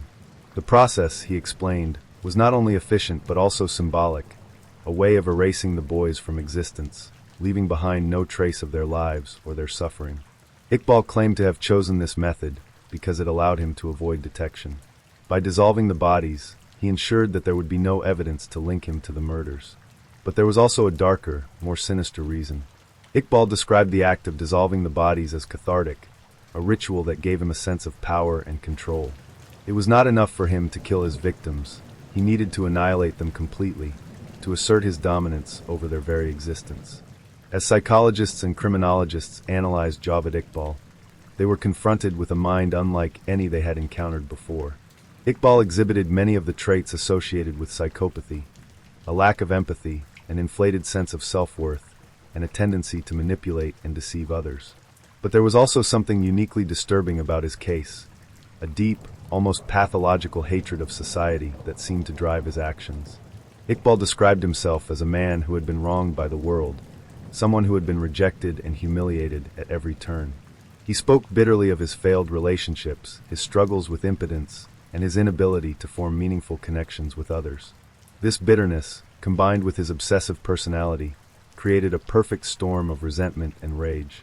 But perhaps the most chilling aspect of Iqbal's psyche was his utter lack of remorse. When asked if he felt any guilt for his actions, he simply shrugged and said, "They were street children. No one cared about them before, and no one would have cared if they had lived." It was a statement that revealed the depth of his dehumanization of his victims, boys he saw not as individuals, but as symbols of a society he despised. Throughout his confessions, Iqbal repeatedly insisted that his crimes were not acts of personal gratification, but a form of punishment for a corrupt and uncaring society. He claimed that he had been inspired by his own suffering to target boys who represented the innocence he believed had been stolen from him. This narrative, though self-serving, added an additional layer of horror to Iqbal's crimes. It suggested that his actions were not merely the result of a twisted mind, but a calculated attempt to send a message. By killing 100 boys, the symbolic century he had set as his goal, Iqbal believed he was making a statement about the failures of society, a statement written in blood and acid. Control was a recurring theme in Iqbal's confessions. From the selection of his victims to the meticulous documentation of his crimes, every aspect of his actions was designed to assert his dominance. Even his decision to turn himself in appeared to be an act of control, an attempt to shape the narrative of his crimes and ensure that he remained at the center of attention. Iqbal's need for control extended to his interactions with the police and the media. He spoke freely about his crimes, offering chillingly detailed accounts that left no doubt about his guilt. But he also withheld certain details, refusing to disclose the locations of some of the burial sites or the identities of certain victims. It was his way of maintaining power, of keeping the authorities and the families of his victims at his mercy. Perhaps the most unsettling aspect of Javed Iqbal was his demeanor. Despite the enormity of his crimes, he remained calm and composed throughout his interrogations. He spoke with the detached air of a man discussing theoretical concepts rather than real-life atrocities. This eerie calmness was deeply unnerving to those who interacted with him, a reminder of the cold, calculating nature of his evil. One police officer, who was present during Iqbal's initial confession, later described the experience as like sitting across from the devil himself. He recounted how Iqbal had smiled as he described his murders, as if reliving the acts brought him some twisted sense of satisfaction. It was a smile that haunted the officer long after the interrogation was over. The trial of Javed Iqbal, known as the Monster of Lahore, was one of the most chilling and high-profile cases in Pakistan's history. For weeks, every headline, every television bulletin, and every conversation seemed to revolve around the atrocities committed by this one man. The courtroom became a stage for the unveiling of horrors that would haunt everyone who attended. It was not just a trial of one individual, but a reckoning for a society grappling with its failures to protect its most vulnerable, impoverished, homeless children who had been preyed upon by a man who thought himself untouchable. The trial took place under the shadow of intense public scrutiny and outrage. Families of victims, activists, journalists, and members of the general public crowded around the courthouse, desperate for justice. The question on everyone's mind was the same. Could the legal system truly punish a man who had committed such unimaginable crimes? And would the punishment be enough to reflect the depth of the suffering he had caused? The trial began in February 2000 at the Sessions Court in Lahore. The courtroom was packed to capacity, with armed police stationed outside to control the angry crowds that had gathered. Inside, the atmosphere was tense, a heavy silence hanging over the room as Javed Iqbal was brought in under heavy guard. He entered the courtroom with the same eerie composure that had marked his confessions, his face devoid of emotion, his eyes cold and calculating. Iqbal's presence sent a chill through everyone in attendance. Here was a man who had confessed to the murder of 100 boys, a man who had dissolved their bodies in acid and kept meticulous records of his crimes. Yet he sat there as if he were merely an observer, detached and unbothered by the proceedings. His lack of remorse was as horrifying as the crimes themselves. The prosecution, led by Deputy Public Prosecutor Asghar Ali, wasted no time in laying out the case against Iqbal. The evidence was overwhelming: his diaries, the photographs of his victims, the remains found in his house, and most damningly, his own confession. Ali described Iqbal's crimes in graphic detail, recounting how he had lured his victims, tortured them, and disposed of their bodies. As he spoke, many in the courtroom wept openly, unable to comprehend the scale of the atrocities. Iqbal's defense was as chilling as his crimes. Representing himself in court, he refused to deny the charges against him. Instead, he attempted to justify his actions, framing them as an act of vengeance against a society that had wronged him. He claimed that he had been driven to kill by his own suffering, that his crimes were a form of retribution against a world that had ignored the plight of street children. In one of his statements to the court, Iqbal said, "I am not the only criminal in this case. Society is just as guilty as I am. These boys were abandoned, forgotten, left to fend for themselves in the streets. No one cared for them, no one protected them. I gave them a way out of their misery." His words sent shockwaves through the courtroom. While no one could deny the systemic failures that had allowed Iqbal to operate undetected for so long, his attempt to shift the blame onto society was met with outrage. The families of his victims, sitting in the gallery, shouted and wept, their grief and anger too overwhelming to contain. The prosecution's case rested heavily on the evidence recovered from Iqbal's home. Investigators presented photographs of his house in Shadbag, where the murders had taken place. The images showed the vats of acid, the stacks of clothing and belongings left behind by his victims, and the walls covered with photographs of boys, some of whom had been identified, others who remained nameless. The most damning piece of evidence was Iqbal's diary, a chilling document that detailed each of his murders. The entries were read aloud in court, each one a testament to the horrors he had inflicted. Forensic experts testified that the remains found in the acid vats matched the DNA of several missing boys, further corroborating Iqbal's confessions. The prosecution also called several witnesses to the stand, including neighbors who had noticed strange smells and sounds coming from Iqbal's house, as well as families of the victims. One mother, whose 12-year-old son had been among Iqbal's victims, broke down in tears as she described the months she had spent searching for her child, only to discover that he had been tortured and murdered. The public outcry, demands for justice. Outside the courthouse, the mood was one of anger and frustration. Hundreds of protesters gathered daily, holding up photographs of missing children, and demanding the harshest possible punishment for Iqbal. Some called for the reinstatement of the death penalty by public execution, a practice that had been abolished in Pakistan years earlier. Others demanded reforms to the country's child protection laws, arguing that Iqbal's crimes were a symptom of a much larger societal problem. The media played a significant role in amplifying public outrage. News outlets ran constant coverage of the trial, recounting the gruesome details of Iqbal's crimes and highlighting the systemic failures that had allowed him to operate with impunity. The case became a flashpoint for debates about justice, morality, and the value of human life, forcing the nation to confront uncomfortable truths about its treatment of vulnerable populations. On March 16, 2000, after weeks of testimony and deliberation, the court delivered its verdict. Javed Iqbal was found guilty of 100 counts of murder, as well as charges of sexual assault and the desecration of human remains. The judge, Alabuksh Ranja, described Iqbal's crimes as unprecedented in their depravity, and handed down a sentence unlike any other in Pakistan's history. Iqbal was sentenced to death by strangulation, the same method he had used to kill his victims. The judge added that his body should then be cut into 100 pieces and dissolved in acid, a symbolic punishment meant to reflect the horrors of his crimes. The sentence was met with widespread approval, with many seeing it as a rare instance of justice being served in its truest form. However, the sentence sparked controversy in legal and human rights circles. While many agreed that Iqbal's crimes warranted the harshest possible punishment, others argued that the barbarity of the sentence undermined the principles of justice and human rights. The debate over Iqbal's punishment highlighted the tension between the desire for retribution and the need to uphold the rule of law.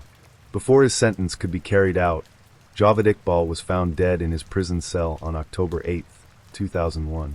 He had reportedly hanged himself with a bedsheet, though some speculated that he had been murdered by fellow inmates or even by prison guards.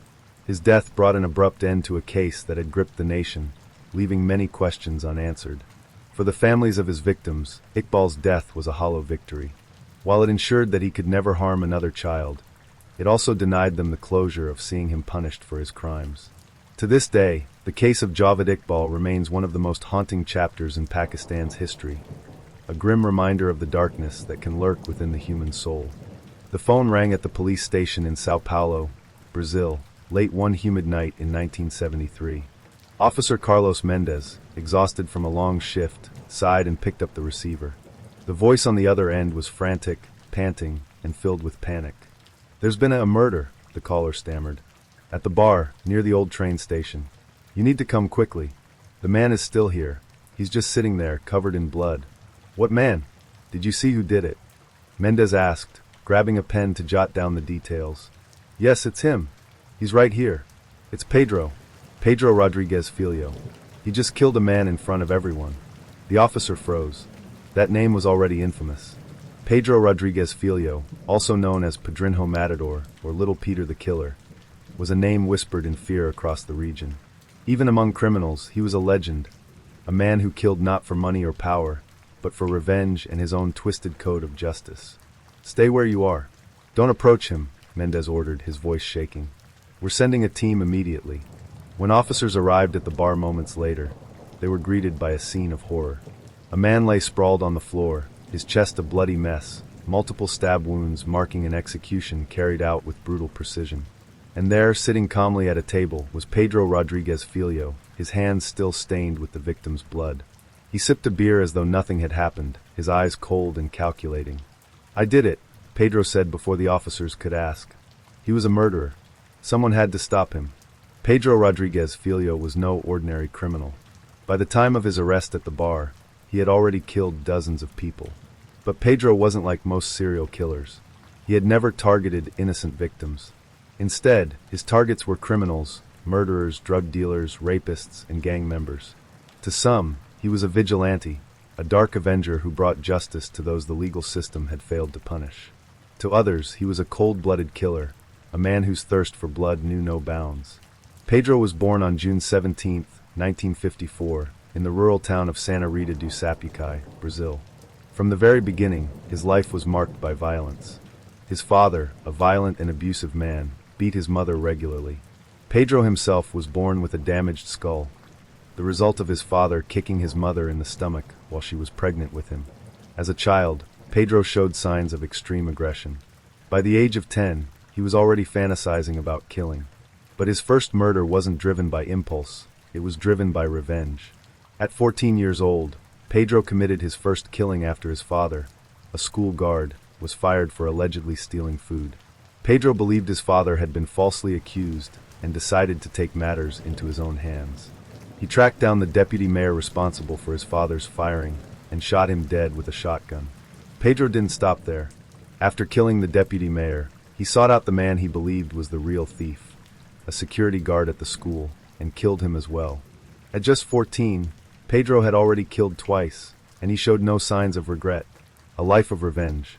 Pedro fled to Sao Paulo after his first murders, but his thirst for vengeance only grew.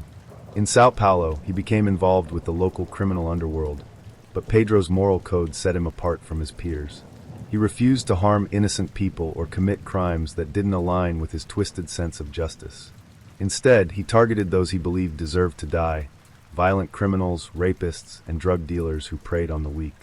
One of Pedro's most infamous acts of vengeance occurred when he was 16 years old.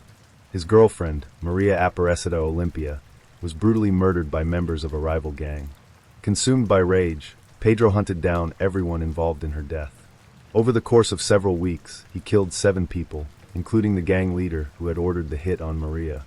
When asked later about the killings, Pedro shrugged and said, "They got what they deserved." Pedro's reputation as a killer grew, and with it came fear. Criminals whispered his name in terror, knowing that crossing him could mean death. But Pedro didn't just seek revenge for his own grievances, he also avenged others. In one case, he executed a drug dealer who had extorted money from a friend's family. In another, he killed a man who had raped a young girl in the neighborhood. But the most personal and horrifying chapter of Pedro's life came in 1973, when he turned his vengeance on his own father. By this time, Pedro's father had been arrested for a heinous crime, the brutal murder of Pedro's mother. In a fit of rage, Pedro's father had stabbed her 21 times, killing her in cold blood. Pedro visited his father in prison, bringing with him a concealed knife. During the visit, Pedro confronted his father, who showed no remorse for the murder of Pedro's mother. Enraged, Pedro lunged at his father and stabbed him to death. But he didn't stop there. In a grotesque act of vengeance, Pedro cut out his father's heart and took a bite out of it before throwing it aside. When asked about the incident later, Pedro showed no regret. "He killed my mother," he said simply. "He deserved worse." The police investigation. By the time of his arrest at the bar in Sao Paulo, Pedro Rodriguez Filho had already committed over 40 murders, though the exact number was unknown. Police were stunned not only by the sheer scale of his crimes, but also by the twisted logic that guided his actions. Pedro didn't fit the profile of a typical serial killer. He wasn't driven by a need for power or sexual gratification. Instead, he saw himself as an enforcer of justice, a man who did what the law was too weak or corrupt to do. Detective Marcos Almeida, who led the investigation into Pedro's crimes, described him as chillingly rational. "He didn't kill out of impulse," Almeida said. "Every murder was planned, calculated. He saw himself as a judge, jury, and executioner." Despite Pedro's claims that he only killed criminals, the police uncovered evidence that some of his victims were innocent.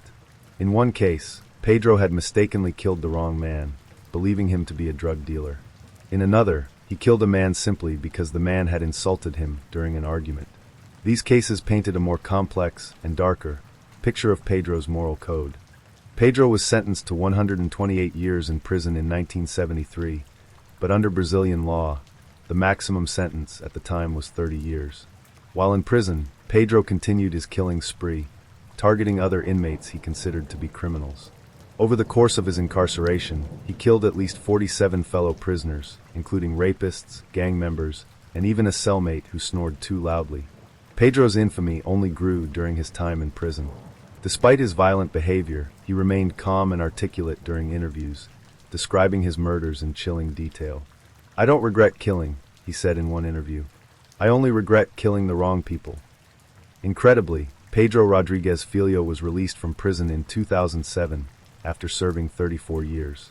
His release sparked outrage among the families of his victims and the public, who feared that he would resume his killing spree. But Pedro claimed that he was a changed man.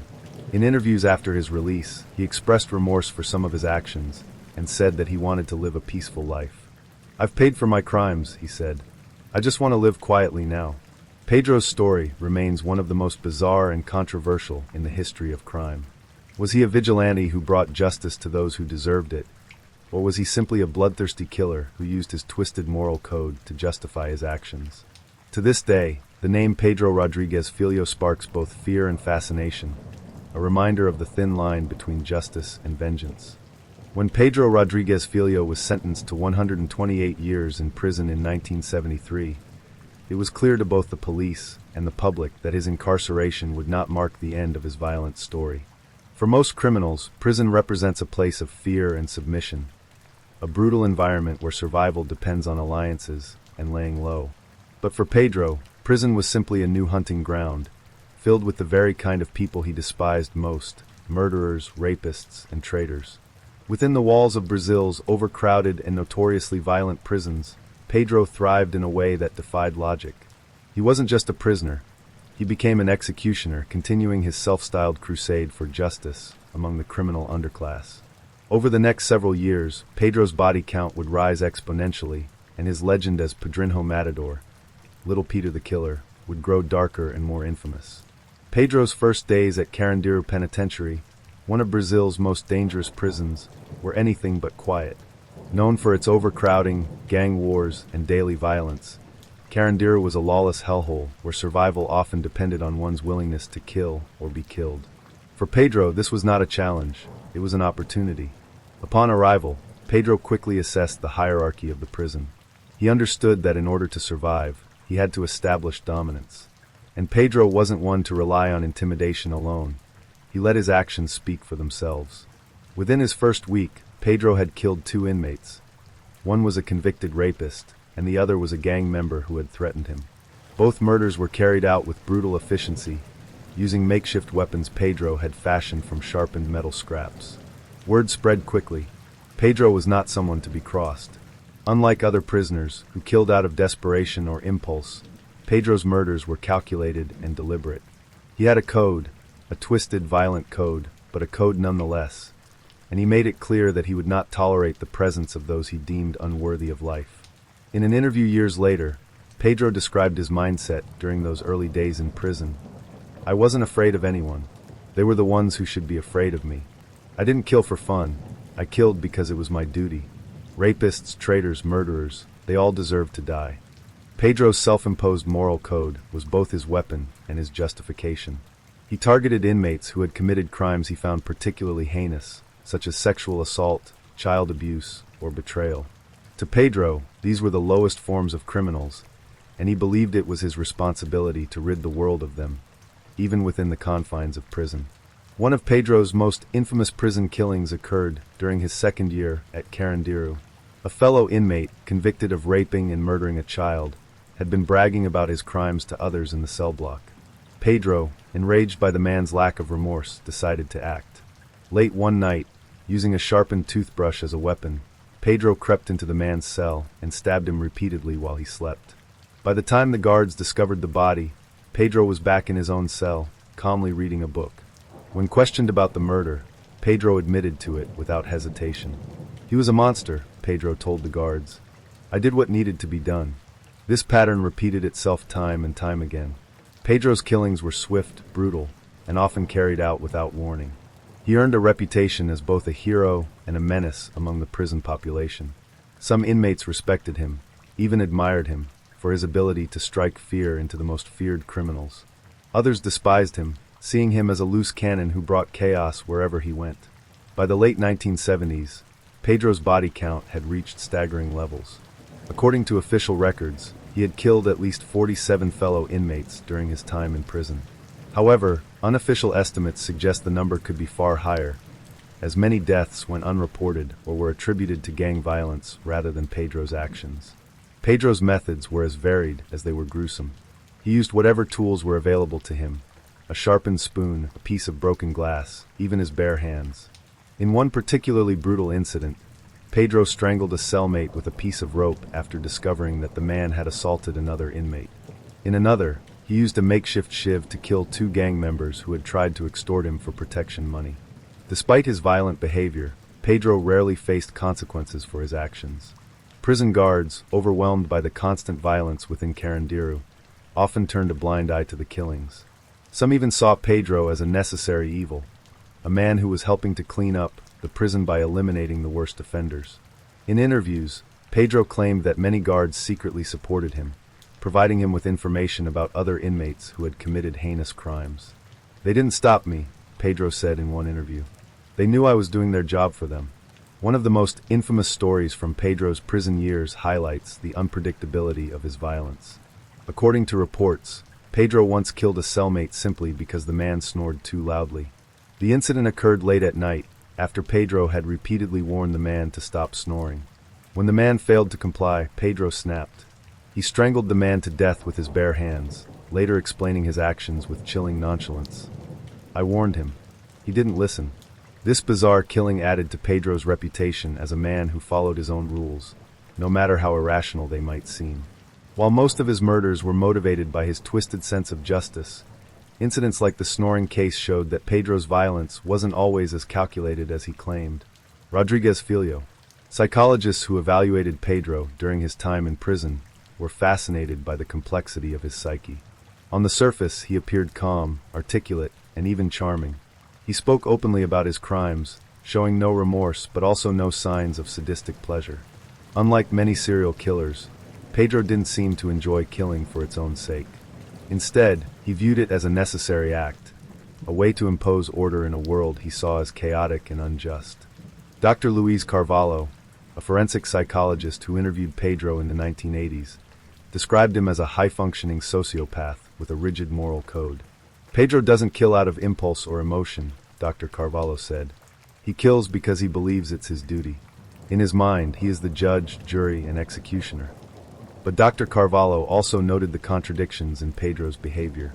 While Pedro claimed to follow a strict code of justice, his actions often betrayed a deeper, more chaotic side. The snoring incident, for example, suggested that Pedro's violence could be triggered by minor annoyances, not just moral outrage. "Pedro is a man of contradictions," Dr. Carvalho concluded. "He sees himself as a hero, but his actions reveal a darker, more impulsive nature." By the mid-1980s, Pedro's violent reputation had made him both a legend and a target within the prison system.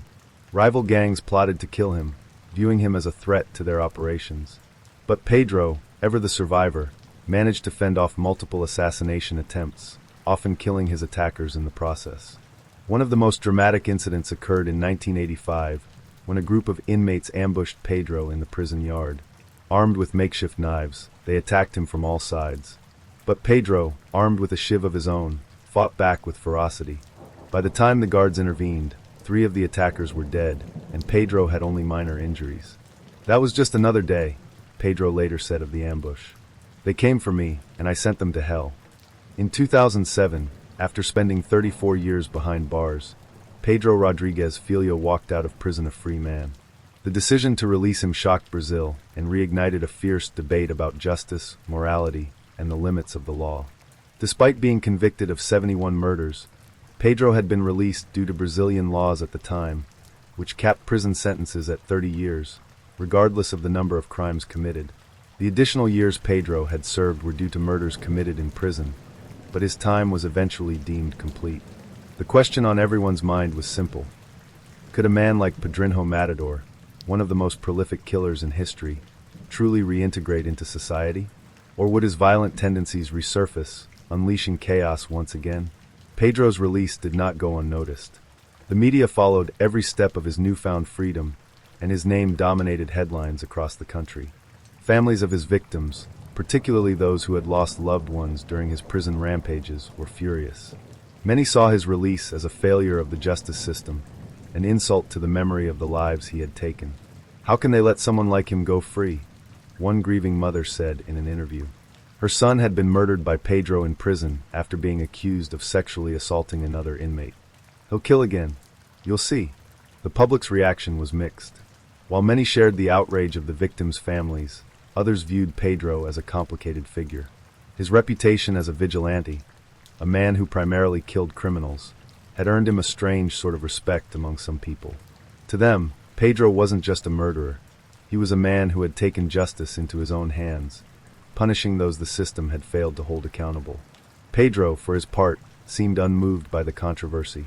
In interviews following his release, he expressed no remorse for his past actions, but insisted that he was now a changed man. "I've done my time," he told reporters. "I don't need to kill anymore. I just want to live in peace." Pedro's initial months of freedom were uneventful. He settled in a small town in Minas Gerais, where he lived in relative anonymity. He claimed to have turned over a new leaf, dedicating his time to religion and community work. In interviews, he spoke about his desire to educate young people about the dangers of crime and violence. "I've seen what this life leads to," Pedro said in one interview. "I've lived it. I don't want anyone else to go down the same path." To many, Pedro's transformation seemed genuine. He began giving talks at schools and community centers, sharing his story as a cautionary tale. He even started a YouTube channel where he discussed his past crimes and offered advice to young people about staying out of trouble. The channel, titled Padrinho X Matador, Padrinho the Ex-Killer, quickly gained a following, with viewers both fascinated and horrified by his stories. But not everyone believed in Pedro's redemption. Many suspected that his violent tendencies would resurface, especially if he were provoked. And indeed, Pedro's temper continued to be a source of concern. In one incident, a man who recognized Pedro from the news confronted him in a marketplace, accusing him of being a fraud and a demon. Witnesses reported that Pedro's calm demeanor evaporated in an instant. He lunged at the man, pinning him against a wall before being restrained by bystanders. "I didn't kill him," Pedro later said of the incident. He was lucky. The confrontation raised questions about whether Pedro could truly control his impulses. Psychologists who had studied him during his prison years were divided on the matter. Some believed that Pedro's violent tendencies were deeply ingrained, a product of his traumatic upbringing and years of killing. Others argued that his newfound focus on religion and community work indicated a genuine desire to reform. Pedro's story sparked a broader debate in Brazil about the nature of justice and the morality of vigilantism. To some, Pedro was a symbol of a justice system that had failed to protect the vulnerable, forcing individuals like him to take matters into their own hands. To others, he was a dangerous and unrepentant killer who had no place in society. One criminal justice expert, Dr. Ana Lucia Mendes, summed up the dilemma. "Pedro Rodrigues Filho represents the darkest corners of human morality. He killed criminals, yes, but does that make him a hero? Or does it simply make him another criminal? The line between justice and vengeance is razor thin, and Pedro crossed it long ago." Despite the controversy surrounding him, Pedro appeared to stay out of trouble for several years after his release. He continued his community work and maintained his YouTube channel, where he shared stories about his life and his attempts to reform. But Pedro's life took a tragic turn in 2023, when he was killed in a violent attack near his home. According to police reports, Pedro was ambushed by a group of gunmen who shot him multiple times before fleeing the scene. The motive for the killing remains unclear, but investigators believe it may have been an act of revenge by relatives of one of Pedro's many victims. Pedro's death marked the end of one of the most controversial and violent chapters in Brazilian history. To some, it was poetic justice, a killer meeting the same fate he had inflicted on so many others. To others, it was a tragic end for a man who, despite his horrific past, had been trying to change. Pedro Rodrigues Filho's story is one of contradictions. He was a murderer who claimed to hate murderers, a man who sought to impose order through chaos. His life raises uncomfortable questions about justice, morality, and the human capacity for violence. Was Pedro a monster, or was he a product of a broken system that failed to protect the innocent and punish the guilty? Even in death, Pedro's legacy remains divisive. His crimes will never be forgotten, but neither will his strange, brutal code. A code that blurred the line between right and wrong in ways that continue to haunt those who knew his name. Epilogue: A Killer's Confessions. In one of his final interviews, Pedro reflected on his life and his place in history. "I'm not a hero," he said. "I'm not a monster either. I'm just a man who did what I thought was right. Maybe I was wrong. Maybe not. That's for others to decide." Pedro Rodrigues Filho's story is a reminder of the complexities of justice and the darkness that can lurk within even the most righteous intentions. In the end, he was a man shaped by violence, consumed by it, and ultimately destroyed by it. But his story lives on, a chilling testament to the thin line between vengeance and justice. The phone rang sharply at Jaipur's Chandpol police station at precisely 12:43 a.m., shattering the heavy silence of the late summer night. The desk officer, Sub-Inspector Ravi Mehta, had been nodding off after a long day of routine paperwork and minor disputes. Startled awake, he grabbed the receiver, already bracing for bad news. Late-night calls rarely brought anything else. Jaipur Police Station, Chandpol Branch. "Who is this?" Mehta asked, his voice sharp with authority. A man's voice crackled through the line, trembling and frantic. "Sir, there's been murder. Near the temple outside the eastern fields. Blood everywhere. He's still here. He's just standing there, sir. He's just standing next to the body." Mehta straightened in his chair, his fingers instinctively reaching for his notepad. "Who is standing there? Who committed the murder?" The voice on the other end hesitated, the sound of heavy breathing filling the silence before the words came tumbling out, low and hurried. It's him. Campatamar Shankaria." Mehta's pen froze in midair. The name sent a jolt through his spine. For months, rumors had circulated about a shadowy figure responsible for a string of gruesome murders across Jaipur and the surrounding villages. Victims were left with their heads brutally crushed, the cause of death unmistakable. Severe blunt force trauma delivered with merciless precision. The weapon? A hammer, wielded with such force that skulls were reduced to fragments. It was this modus operandi that had earned the killer his grim moniker, the Hammer of Death. But until now, the police had no solid leads, only whispered rumors and escalating fear. "Stay where you are," Mehta ordered, his voice firm despite the chill of dread creeping through him. "Do not approach him. We're on our way." By the time Mehta and his team of 3 officers arrived at the scene, the eastern outskirts of Jaipur were cloaked in oppressive darkness. The area near the temple was an open field bordered by a cluster of banyan trees, their gnarled roots snaking across the earth like skeletal fingers. The air smelled of damp soil and something more sinister, metallic, sharp, unmistakable. Blood. The body lay sprawled on the ground near the temple steps, illuminated by the flickering beam of a kerosene lamp carried by a local villager. The victim, a man in his late 30s, was unrecognizable. His skull had been caved in with such force that bone fragments and brain matter were scattered across the dirt. Blood pooled around his upper body, soaking into the earth and turning it into a dark, viscous sludge. Nearby, leaning casually against the temple wall, as though he had all the time in the world, was Campatamar Shankaria. He was a wiry man of 26 years, with sharp, angular features and a disconcerting calmness in his demeanor. His clothes were splattered with blood, and in his right hand he still held the murder weapon, a hammer, its head slick and red. Mehta's instincts screamed at him to approach cautiously. "Campatamar Shankaria," he barked, his voice cutting through the heavy silence. "Drop the weapon and put your hands up." Campatamar turned his head slowly, his eyes meeting Mehta's with a chilling detachment. Then, to the officer's surprise, he smiled faintly, almost as if amused by the situation. Without a word, he dropped the hammer, raising his hands in surrender. "I did it," he said calmly, his voice steady and devoid of remorse. "He deserved it." Back at the Chandpol police station, Campatamar sat in the interrogation room, his hands cuffed to the metal table. Sub-Inspector Mehta, along with Inspector Arun Prakash, began compiling their initial report. The victim was identified as Ramesh Tiwari, a laborer who had been passing through Jaipur on his way to a nearby village. He had no known enemies, no criminal record, and no apparent connection to Campatamar. The randomness of the killing was what made it so terrifying. It fit the pattern seen in at least 12 other murders over the preceding year. Victims chosen seemingly at random, their skulls shattered by a hammer. The lack of motive had baffled investigators from the start.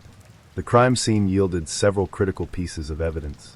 The murder weapon, the hammer, recovered from the scene, was a standard carpenter's tool with a wooden handle and a steel head. Forensic analysis later confirmed that it matched the wounds found on the victim's skull. Blood and hair samples from the hammer were consistent with the victim's DNA. Footprints, a set of footprints matching Campatamar's worn sandals, were found leading directly to and from the scene. The prints were deep and uneven, suggesting he had been pacing nervously before the attack.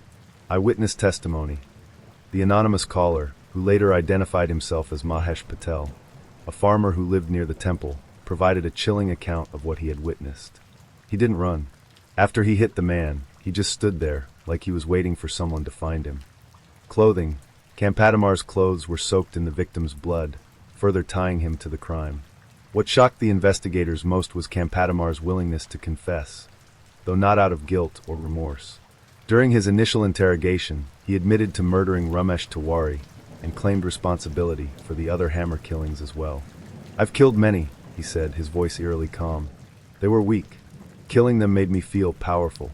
When pressed for a motive, Campadamar provided no clear answer.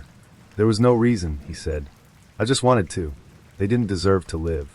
His lack of remorse and the randomness of his crimes painted a chilling portrait of a man who killed not for revenge, money, or passion, but simply because he could. The investigation into Campadamar Shankaria's crimes revealed a chilling pattern of violence, one that both baffled and horrified law enforcement. What struck the investigators most was the sheer randomness of his killings. This lack of discernible motive, combined with the brutality of his methods, made Campadamar an enigma, and one of the most dangerous killers they had ever encountered. Each of the murders bore the distinct hallmark of his handiwork: brutal blunt force trauma to the head, inflicted with a hammer. Forensic experts noted that the blows were delivered with extraordinary precision and force, suggesting a level of familiarity with the weapon. Campadamar was not a man who killed in a frenzy or panic. His murders were cold, methodical, and deliberate, as though he had rehearsed them in his mind long before carrying them out. The forensic team at the Jaipur Central Crime Lab played a crucial role in piecing together the evidence that tied Campadamar to the murders. In a time when forensic science in India was still developing, the case became a milestone for the use of physical evidence in criminal investigations. Every victim suffered from identical injuries, massive skull fractures caused by repeated blows with a blunt object. The wounds were so severe that many victims were rendered unrecognizable. The hammer recovered at the scene of Campadamar's last murder was analyzed for blood and tissue samples. Lab results confirmed that the DNA matched the victim, Ramesh Tiwari.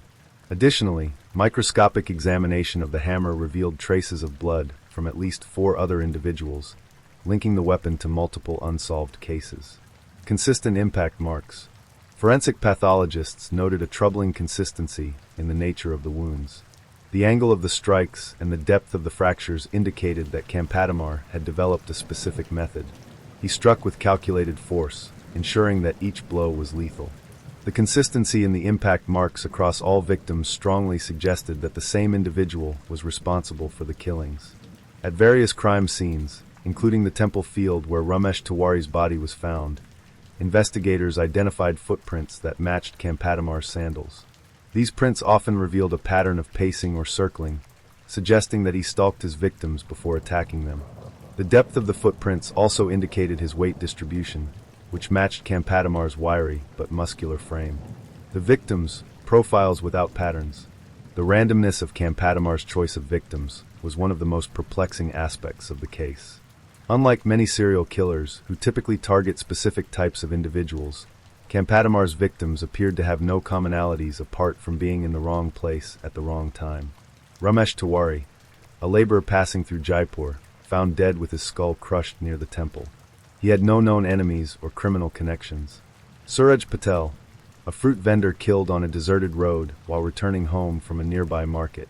His body was found with similar injuries, his pockets untouched. Anil Sharma, a young student traveling to Jaipur to visit relatives. He was struck down while walking along a railway track late at night. Unnamed victims. Many of the victims were transient laborers, travelers, or rural villagers whose disappearances were initially unnoticed.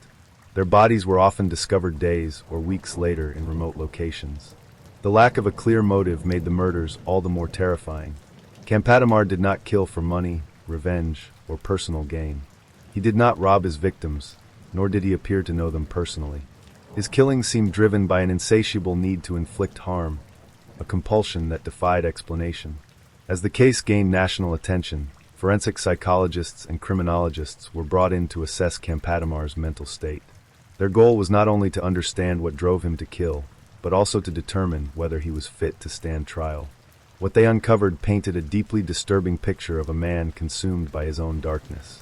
Campadamar admitted during his interrogations that he derived a sense of satisfaction, almost pleasure, from killing. "It felt powerful," he said, his voice devoid of emotion, "to see the life leave their eyes. To know that I controlled it." Psychologists noted that this sense of power and control was a hallmark of sadistic behavior, suggesting that Campatamar killed not out of necessity, but because it fulfilled a psychological need. One of the most striking aspects of Campatamar's personality was his complete lack of remorse. When asked about his victims, he dismissed them as weak and insignificant. He viewed them not as human beings, but as objects, disposable and unworthy of life. This dehumanization allowed him to kill without hesitation or regret. Early warning signs. Campatamar's childhood and adolescence were marked by troubling behaviors that, in hindsight, may have been early indicators of his violent tendencies. Teachers and neighbors recalled episodes of extreme anger and cruelty, particularly toward animals.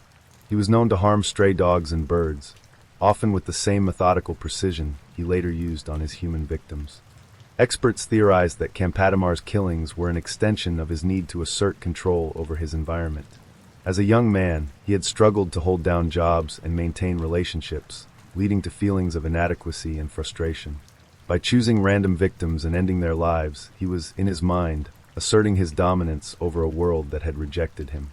Another chilling aspect of Campatamar's modus operandi was the ritualistic manner in which he selected and stalked his victims. He admitted during interrogations that he often spent hours or even days observing potential targets, waiting for the perfect moment to strike. Campatamar preferred to attack in remote or deserted locations, where the chances of being interrupted were minimal. He often targeted individuals walking alone at night, ensuring that there would be no witnesses. Observation. He described how he would watch his victims from a distance, studying their movements and routines. "I liked to see how they walked, how they carried themselves," he said. "It told me everything I needed to know." The right moment. Campatamar claimed that he waited until he felt a connection with his target before attacking. When pressed to explain what he meant by this, he simply shrugged. "I just knew. When the time was right, I knew." This stalking behavior indicated a level of premeditation and control that set Campatamar apart from impulsive or opportunistic killers. His murders were not spur-of-the-moment decisions. They were deliberate acts carried out with chilling precision. The hammer became a grim symbol of Campatamar's killings, a tool transformed into an instrument of death. When asked why he chose a hammer, Campatamar's explanation was as unsettling as it was simple. "It was easy to carry," he said, "and it got the job done." But psychologists suggested a deeper significance. The hammer, a tool associated with construction and creation, was used by Campatamar to destroy. It represented his ability to wield power over life and death, to take a mundane object and turn it into a weapon of terror. Forensic analysis revealed that the hammer Campatamar used in his murders was a common carpenter's tool, readily available in any hardware store. This accessibility made it even more terrifying, an ordinary object capable of extraordinary violence. For months, the Jaipur police struggled to connect the murders, hampered by the randomness of the crimes and the lack of clear evidence. It wasn't until Campatamar was caught red-handed at the temple field that the pieces finally began to fall into place. With Campatamar in custody, police began re-examining unsolved cases involving similar blunt force injuries. Using forensic evidence, they were able to tie him to at least 12 other murders, though investigators believed the true number could be as high as 70. Witness accounts. Eyewitnesses who had seen Campatamar near previous crime scenes came forward after his arrest, describing a man who seemed out of place or watching too closely.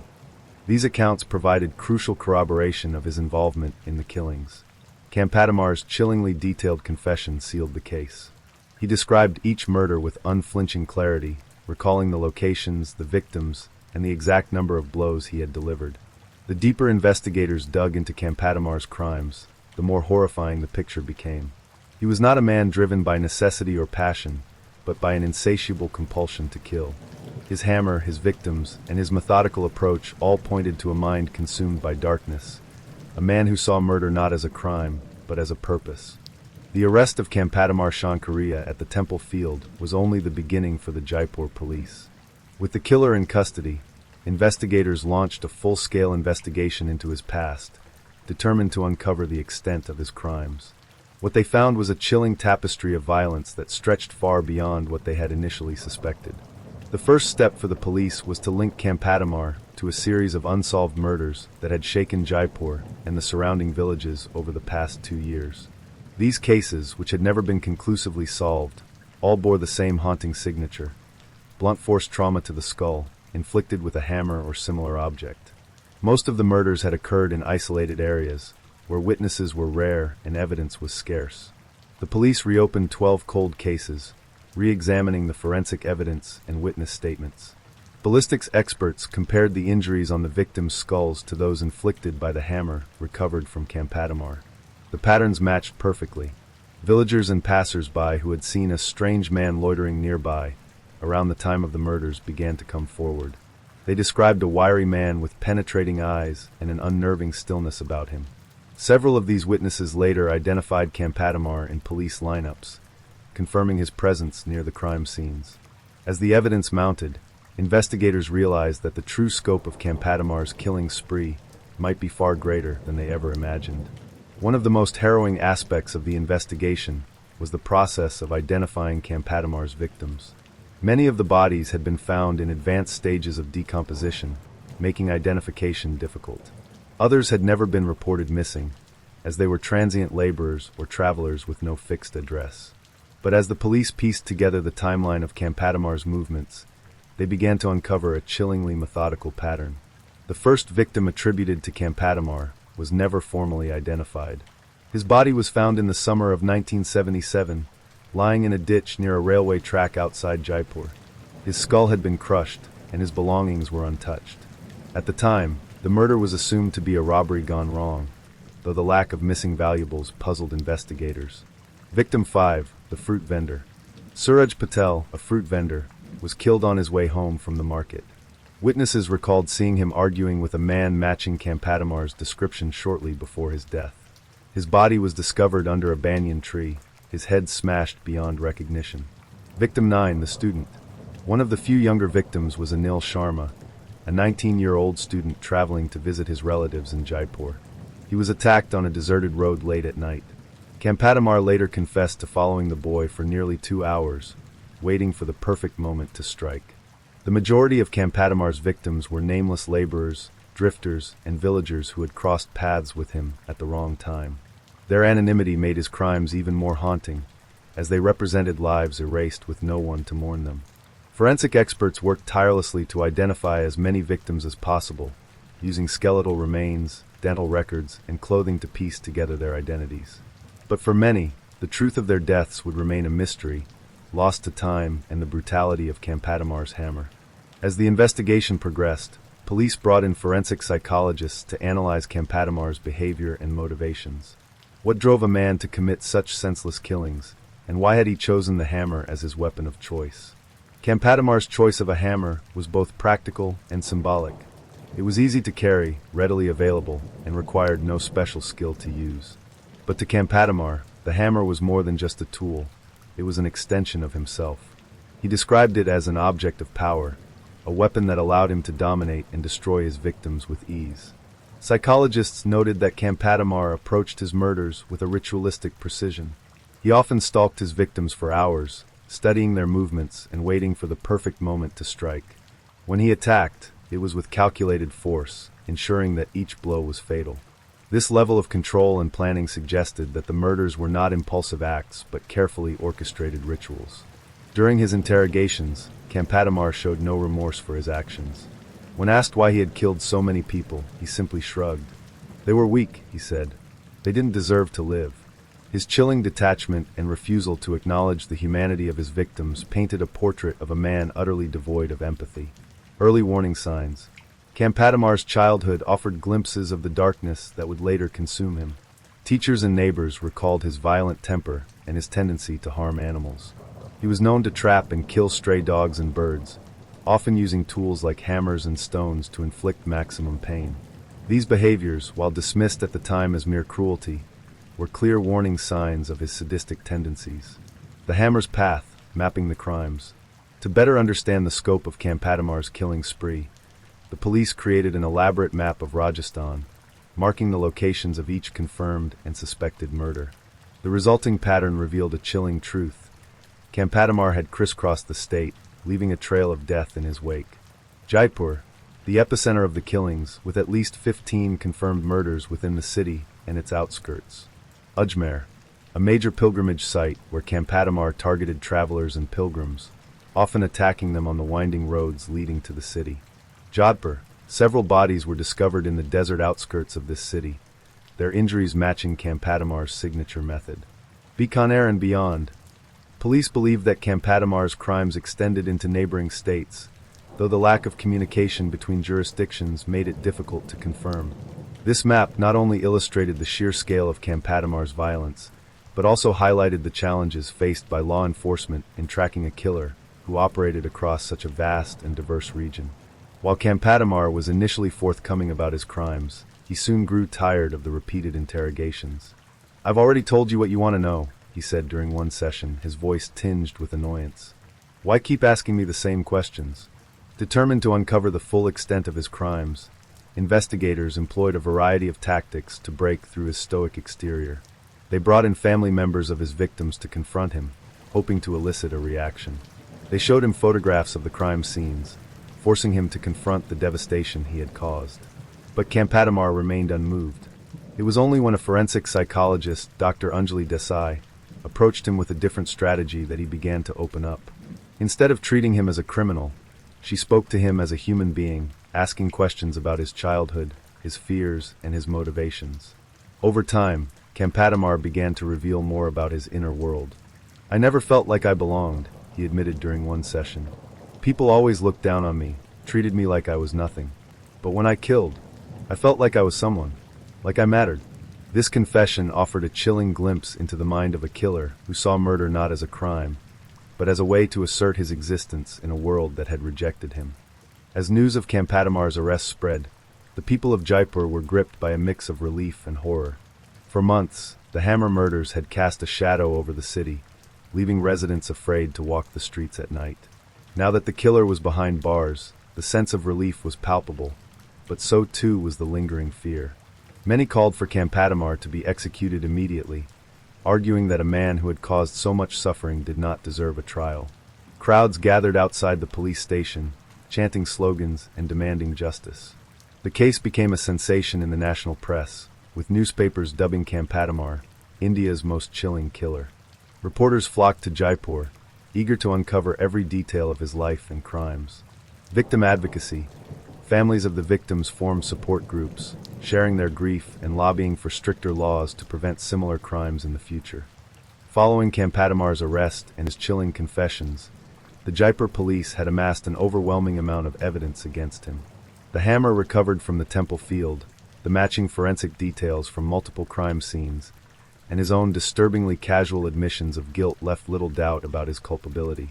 However, the prosecution still faced the daunting task of presenting this evidence in a coherent and systematic manner, ensuring that justice would be served for the dozens of lives Campadamar had extinguished. The case was officially filed in early 1979, with a trial date set for later that year. The courtroom was soon abuzz with media attention and public outrage. Dozens of families of the victims arrived daily, their faces etched with grief and anger. Outside the courthouse, mobs gathered, some demanding swift retribution, and others merely curious to glimpse the man whose name had come to symbolize terror. Campadamar appeared indifferent to the spectacle surrounding his trial. During the opening proceedings, he sat quietly in the dock, his thin frame slouched and his eyes scanning the courtroom with a detached curiosity.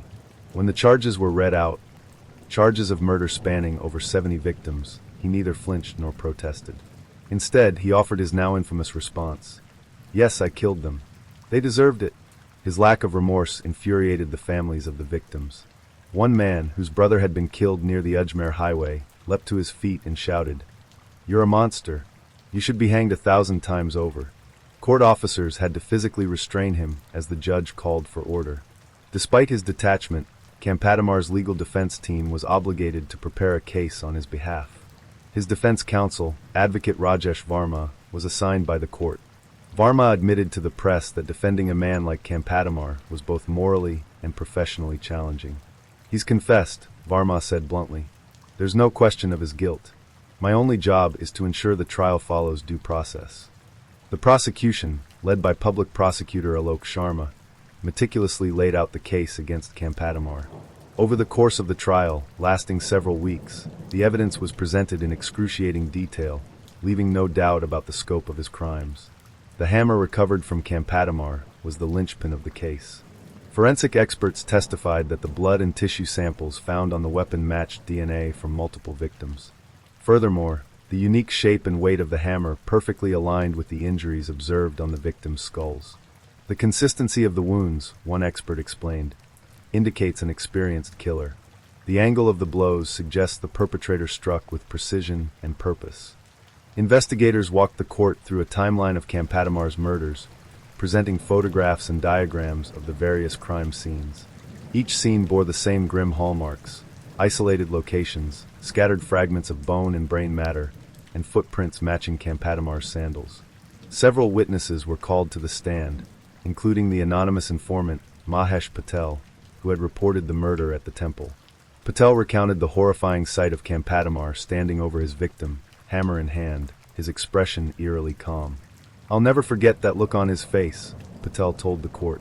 "It was like he wasn't even human, like he didn't feel anything." Other witnesses described seeing Campadamar loitering near earlier crime scenes, his predatory gaze fixed on the victims in the hours leading up to their deaths. Campadamar's own confessions were perhaps the most damning evidence of all.